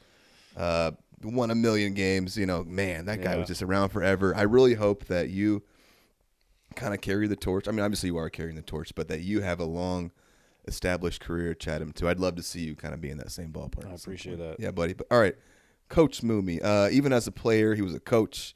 He was a coach on the field. It was obvious that maybe the players even looked to Casey for advice or leadership before they looked to me. He just had a way of leading that was special, reminded me a lot of Roger. Looks like Roger out there. He actually caught Roger some back in the day, so that's cool, right? Yeah. Yeah, when he was still playing. Could always throw the ball exactly where he wanted to, excellent control. Casey missed the boat on his pro career. It felt like he could have kept playing in his pro ball, could have gotten guys out until his arm hurt. So all these guys echoed similar stuff of what I've said. Yeah. Frustrating how your pro career kind of went. We'll get there. We'll get there. All right. Could win when he didn't have his best stuff. I love hearing that. You know, being able to compete when you don't have your best stuff. Yeah. That's a champion. Which is really unique for a younger pitcher. That's a veteran pro move. Casey had right center locked down as a hitter. Hit a lot of doubles and home runs to right center. Kind of an inside-out swing. Great clutch hitter. He has a clip on the Casey game. We'll get there. Casey knows all aspects of the game. He was a player that pitched, and that makes him a great coach. Could play all 4 infield spots. He talked at length about you as a catcher and said that he had to, you know, when you were like a freshman and sophomore, you would like go down to JV and like freshman, like, I want to catch. Like, can I go catch, please? Yeah. And eventually he was like, nah, man. Like, it's a wrap. Yeah. I can't catch you. Yeah, like I said, man, I love fun. Catching. Catching was a blast. Yep. Got to rank him up there with one of the top guys that we've ever had. He was hesitant to. I was pestering him. I was like, name him the best. I was like, name the best pitcher you've ever had. Yeah. He was like, we've just had so many. You guys had. Like, Glenwood is, jeez. You forgot. Yeah, don't forget Reed pitched for him for a year. Right. Reed Detmers. Right. But that's 1 year, though. So my thing was like. Yeah, it was 1 year, but it was. Dominant. It was not. Yeah. Was it? I've never seen anything like it, to be honest. It was like 150-something Ks and like. It was not that many innings. It was like, did he just strike out every single person? He literally could do whatever he wanted. And the command, him and I had similar command, right? If we wanted to throw a breaking ball for a strike, 9 out of 10 times we can do it. And Reed was, and people ask me who's the best pitcher you've ever seen in high school, and I say Reed Detmers. It's not even close. I mean, he literally was so dominant and so polished. Yeah. It was men amongst boys. Silly. Yeah, it was really cool. In fact, my dad, I remember I was home in the off season. I think it was the off season, or maybe it was after I got released or something. He's like, "You got to come watch this kid pitch." Yeah. At South Park in this tournament, and I'm like, dude, I don't. He's like, he's. I don't want to go watch this 12-year-old. Like, watch this. I'm sure he's great. I just got done playing with all these studs. Like, I ain't trying to watch this 12-year-old. Finally, he talked me into it. So I'm like, all right, fine. I'll go out here and watch this kid. So I stood by the concession stand and I watched this kid pitch. And it was Reed. Worth the trip? Huh. Yeah. I never seen it. He was 12 years old. Really? And I was just watching him throw, and I'm just like, Jesus, he throws everything for a strike. Like, yeah. He just doesn't throw bad pitches. Like a professional pitcher at 12. Yeah, and then his dad's sitting over Chris. His dad's sitting on the bucket in the dugout just watching, and you're just like, his dad played AAA ball. He was a hell of a pitcher, and I'm like, this kid's gonna be bloodline special. And then I hear he's moving to Chatham. I'm like, sweet, awesome. Would you come from Nokomis? Yeah, Nokomis. Yep. Yeah, awesome. Yep. Moomy said, was our best catcher. No one knew that, but I didn't dare catch him actually. Got to rank him up there as one of the top guys we've ever had. Great leadership qualities. Had hard to rank anyone ahead of him. So there we go. And I've got a clip on the Indian ball after the last game, but we'll get there. So obviously then you went on to play Diamond Kings. Were you playing freshman football, JV football? Yeah. Yeah. Okay. And still basketball at this point. Yeah. Right. Yeah. Still playing basketball. All right. Moving on to sophomore year. Looks like you got to hit some more as a sophomore. Yeah. Probably got some more bats, played some third base. Yep, 308 batting average, 72 innings pitched. Now we're dicing, man. This is like 68 Ks, 1.9 ERA, 7.1. So dealing. What do you remember about that sophomore year, my man? Sophomore year is when it was kind of like the Diamond Kings in a Glenwood uniform, right? I mean, it was really. A lot of those guys were starters, right? So it felt a lot more comfortable. From that aspect, as far as the year went, I don't really remember what we did as far as how we finished in the conference. I was never that kind of guy who like knew all that stuff. I was just the type who was like, who we playing today? You know, what time? All right, let's kick their ass then. I didn't follow it as much as obviously I do now with being a coach, but sure. So yeah, I know that I think I was, would you say I was 7-1 or something? 7-1, like you're shoving, man. Yeah, I started. That's when I started to feel like, all right, I'm going to do some serious damage now. Right. Just wait till next year, kind of mentality. Was the velo creeping up at this point, or just the arm was getting bigger? Or? Yeah, velo was creeping. I like Pat said, I had good command. Yeah. If I even if I didn't have my best stuff that day, I could always throw strikes. Yeah. But yeah, velo was starting to creep up. It was probably mid 80s, which, nowadays. Back then was dealing. Yeah, it doesn't sound like a lot now, right? Right. But back then, as a sophomore, you're throwing 84, 85, it's 86. Changed. It's like, oh, that's changed. Yeah. Like I remember, your senior year, you were absolutely the ace of the CS8, and you were like upper 80s, 90, touching 90. Yeah. And it was like, man, Casey's throwing gas. Oh yeah. Right. But like that's not the same anymore. No, 90 was like, if you threw 90 in this, we'll just say in the state of Illinois, like everybody knew who you were. You know, you're like, oh God, you remember that kid up in Chicago, man. He threw 90. Yeah, 90. Now you got, Parker touched 95 last year. That's silly. It's like what? Could you imagine facing 95 in high school? Shoo. No, I remember when I was throwing at my hardest, and I still had the natural movement on it. It wasn't easy to get it by them. I mean, I'm sorry. It wasn't easy to hit. Sure. Because the velo was high and the movement was still there. Oh yeah. But yeah, I would say sophomore year started to figure out like, okay, I need to get in the gym, grow a little more, get stronger, play more long catch, get in better shape, and I got, I might have something here. Jumping ahead a little bit, Tor talked about this. He talked about you just always like you had this belief in yourself, like I'm better than you, and not like as a person, but like as a baseball player, like out there on the field, like I'm better than you. Give me the ball, I'm gonna shove this. Did you always have that kind of mentality? Do you feel like? Yeah, I just believed in yourself.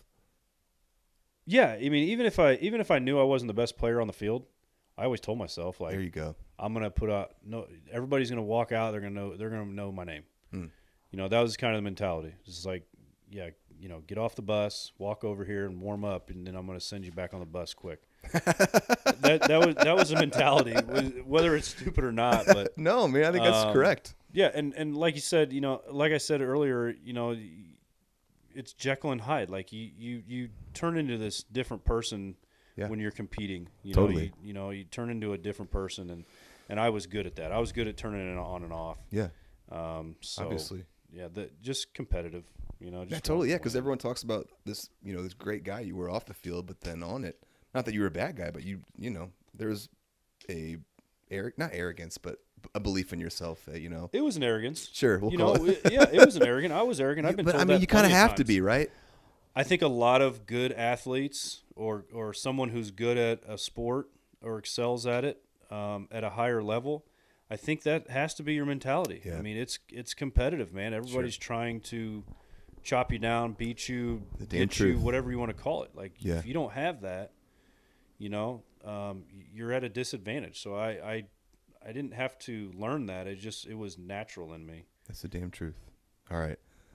Before we get into our junior year, which is when I think it really becomes interesting for you. Like you're really becoming serious and you're starting to get like pro looks and, you know, college stuff. I've got some Jimmy Rupert quotes. Had an amazing time talking with him. It's been really cool kind of reconnecting with that guy. Yeah. So Jimmy Rupert, here we go. Awesome. He is the best, man. All right. Let's see. Bobby Erickson and myself go way back playing basketball together at the YMCA in the 70s. Our wives were pregnant at the same time, Brad and Casey. Pictures of Brad and Casey doing high fives of 1 year old. Bobby, here we go. Bobby always had plans to bring the best athletes together. Why basketball? So Bobby Nika, Andy Tinsley, Nick Bramlett, Tony Wheatley, John Schick, McInerney, Nick Beard was even in there. Mm-hmm. He's now the Williamsville basketball coach. Yeah, Williamsville, Nick Beard. Talked about, you know, the Indian Hills BP stuff with Brad and your brother. He said Casey had a little attitude coming up. We've kind of touched on that a little bit. Bobby was on his ass all the time when he grows up, and like you said, I hope he knows how to fight because he's going to need to. I love that. That was a great quote, man. Yeah. He laid it down. Let's say he said your dad gave you zero preferential treatment, never treated him different ever, and that you've echoed that. Mm-hmm. Bobby thought Casey was going to outgrow shortstop eventually. Probably right. Casey's grasp of the game was always really good. Not a fast base runner, but a smart one. Roger had a big part in Casey's development as well as a pitcher. It was so simple, easy to repeat. And, man, I'm going to pause there because so many people from this community were influenced by my Uncle Roger, man. Yeah. Erickson Baseball School. I was out there all the time. I mean, I can vividly remember, if you can count, you can pitch 1, 2, 3, 4, right? I mean, how big a role did Roger have in your development coming up? Pitching a lot. Yeah. You know, big part of it. And we were a similar build, so I think it was easy for him to kind of like teach what he thought worked well. Yeah. That it would definitely work well for me. But you like Jim said, he kept it simple, you know, because it's all about repeating and it's all about consistency. 100%. And yeah, he put me through the silly drills over and over and over. One knee, dry mechanics, towel drill. I was doing that at a young age. Yeah. So yeah.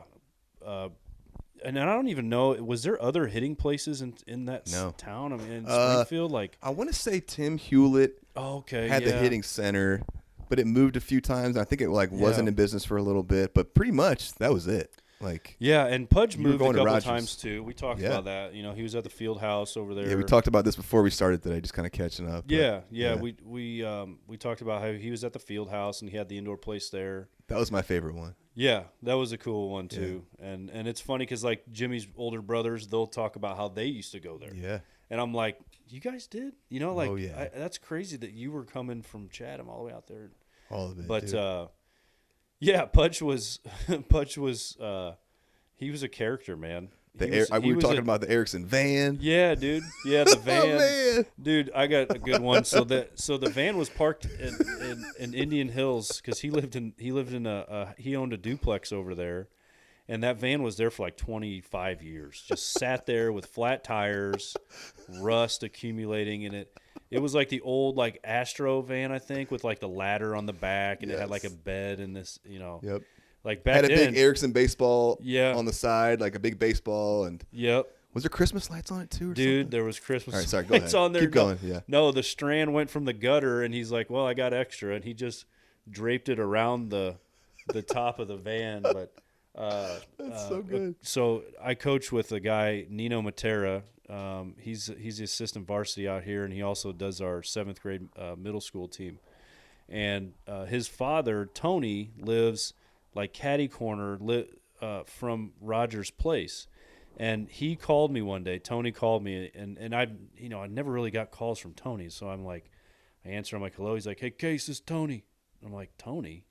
He's like, Tony Matera. I'm like, hey, what's up, man? He goes, it's a sad day on the north end. And I'm like, what? What's going on? He goes, for 20 years, or 25 years, I've looked out my window. I've drove past that house, and that van has been sitting there today. I drove by, and it's gone. Oh, no. And I'm like, finally somebody dragged that thing out of there and threw it in the dump, But, yeah, Pudge had those hitting places, and he had a shop over there in the sporting goods place, yeah, right? the sporting goods place. And before we get off the van, Corey, to add more funniness to this van, Corey mentioned that there were cats living in it at one point too. So that was one of the reasons he didn't want to get rid of it too. He was like, "There's cats living in it." Yeah, so. you know what? He's a big animal lover, man. He had a ton of dogs, didn't he? Ton of dogs. He still has a bunch of rescue dogs. Yeah. So yeah, I guarantee there was something living in there, and he's like, "Nah, just leave it." Man, you remember the old? He was on the public access cable show back in the day. Oh, the commercials and stuff. Oh, and yeah. The less, yeah. Oh yeah, man. We used to tape those when they come on, man. Yeah. Gosh. Me and my sister did a commercial for him. Did you really? We were involved in the commercial. That'd be hilarious to get a hold of that. Find that? Yeah, that'd be funny. That's awesome. We were like trying on sunglasses and stuff during the commercial. Yeah, man. Yeah. Roger. Yep. Former big leaguer for many years had cages here in the town. Now lives in Georgia. Yeah. Yep. Yeah, he's in Atlanta. Right on. All right. Casey and Brad had back to Rupert quotes. Casey and Brad had endless sleepovers growing up. The core Diamond Kings group still best friends. You guys have played softball together coming up, even now as adults, in each other's weddings. The Diamond Kings were a high school team, basically. Pretty unique for a traveling team to be a high school team and not just two from here, two from here, two from here. You know, had a terrific knuckle curve. Did you throw a knuckle curve in high school, or did you drop that? No, I dropped the knuckle curve. That was like. You were a kid? That was like the beginning of throwing a curveball. It's less stress on your arm. Yeah, that's what he was saying.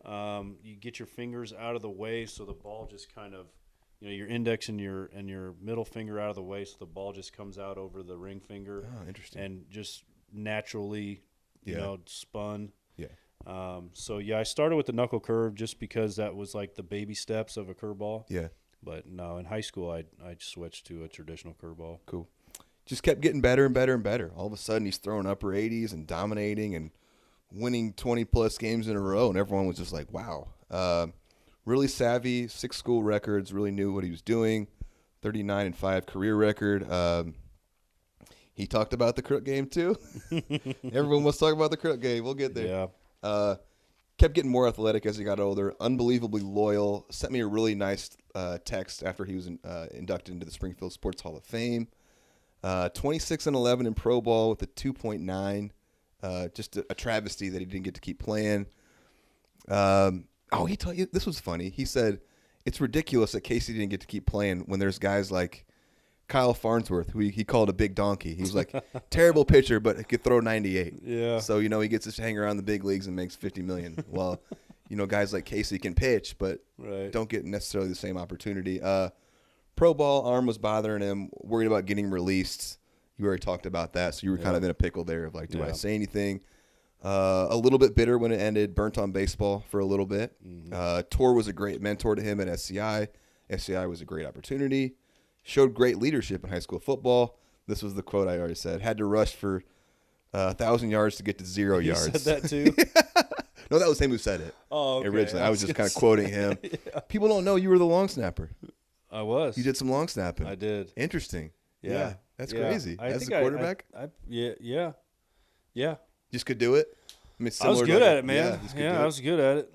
Yeah. And then I, ran down the field and tried to tackle the guy who was catching the punt, which, like I said, I wasn't very fast, so I don't know how good of a threat I was with that. But Right. Called you the number one pitcher in CS8 history, total body of work, and I thought that was awesome. Because does anyone know CS8 baseball like that guy? So no, not like him, man. He even did a podcast not that long ago of the greatest CS8 players. You can't find it. You got to get a hold of Derek or Jim themselves. I have a copy of it if you want to get a hold of me. Exclusive. Yeah, right. Exclusive content here. Unbelievably great dad. So good to those boys. That's going to conclude our Jimmy Rupert quotes. Nice. That's nice of him to say. Absolutely. So, Case, we're here at about 9 o'clock. I asked you to get me to 9 o'clock. We're here, dude. Do you want to keep rolling, or do you want to pause it and pick it up another day? That's up to you, man. You tell me. I'm here. Yeah. I'm here. How much more you want to roll? Well, if we cut it off in a little bit, when do you want? You got a stopping point? Or I have no stopping point. I don't work tomorrow, so this is on you. I will be here.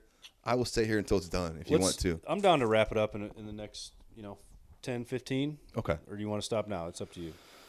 Well, I think your junior year is going to be big. So we're at. Might be a good time to stop it. It might. Yeah, it might. You want to pause here? That's fine. Same type of deal next time, 3 hours or 3 hours. We can do that? We can wrap it up and then? Yeah. Okay. Cool. Let's do it. All right, buddy. All right. Guys, thanks for joining us here. We're going to stop with Crook right here. We'll call this part 1, getting back into it. When we pick it back up, we're going to go junior year, senior year, pro ball. We've got so many more clips and quotes and stuff. Everything this guy went to, him, how it ended, him getting back in the game, what he's up to now. We'll finish with an awesome baseball Q&A, just getting his thoughts on all things baseball. So, Casey, Crookster, appreciate your time, buddy. This has been so dang fun. Yeah, man. Thank you. All right. Post-game spread, we are out. This has been so dang fun. Yeah, man.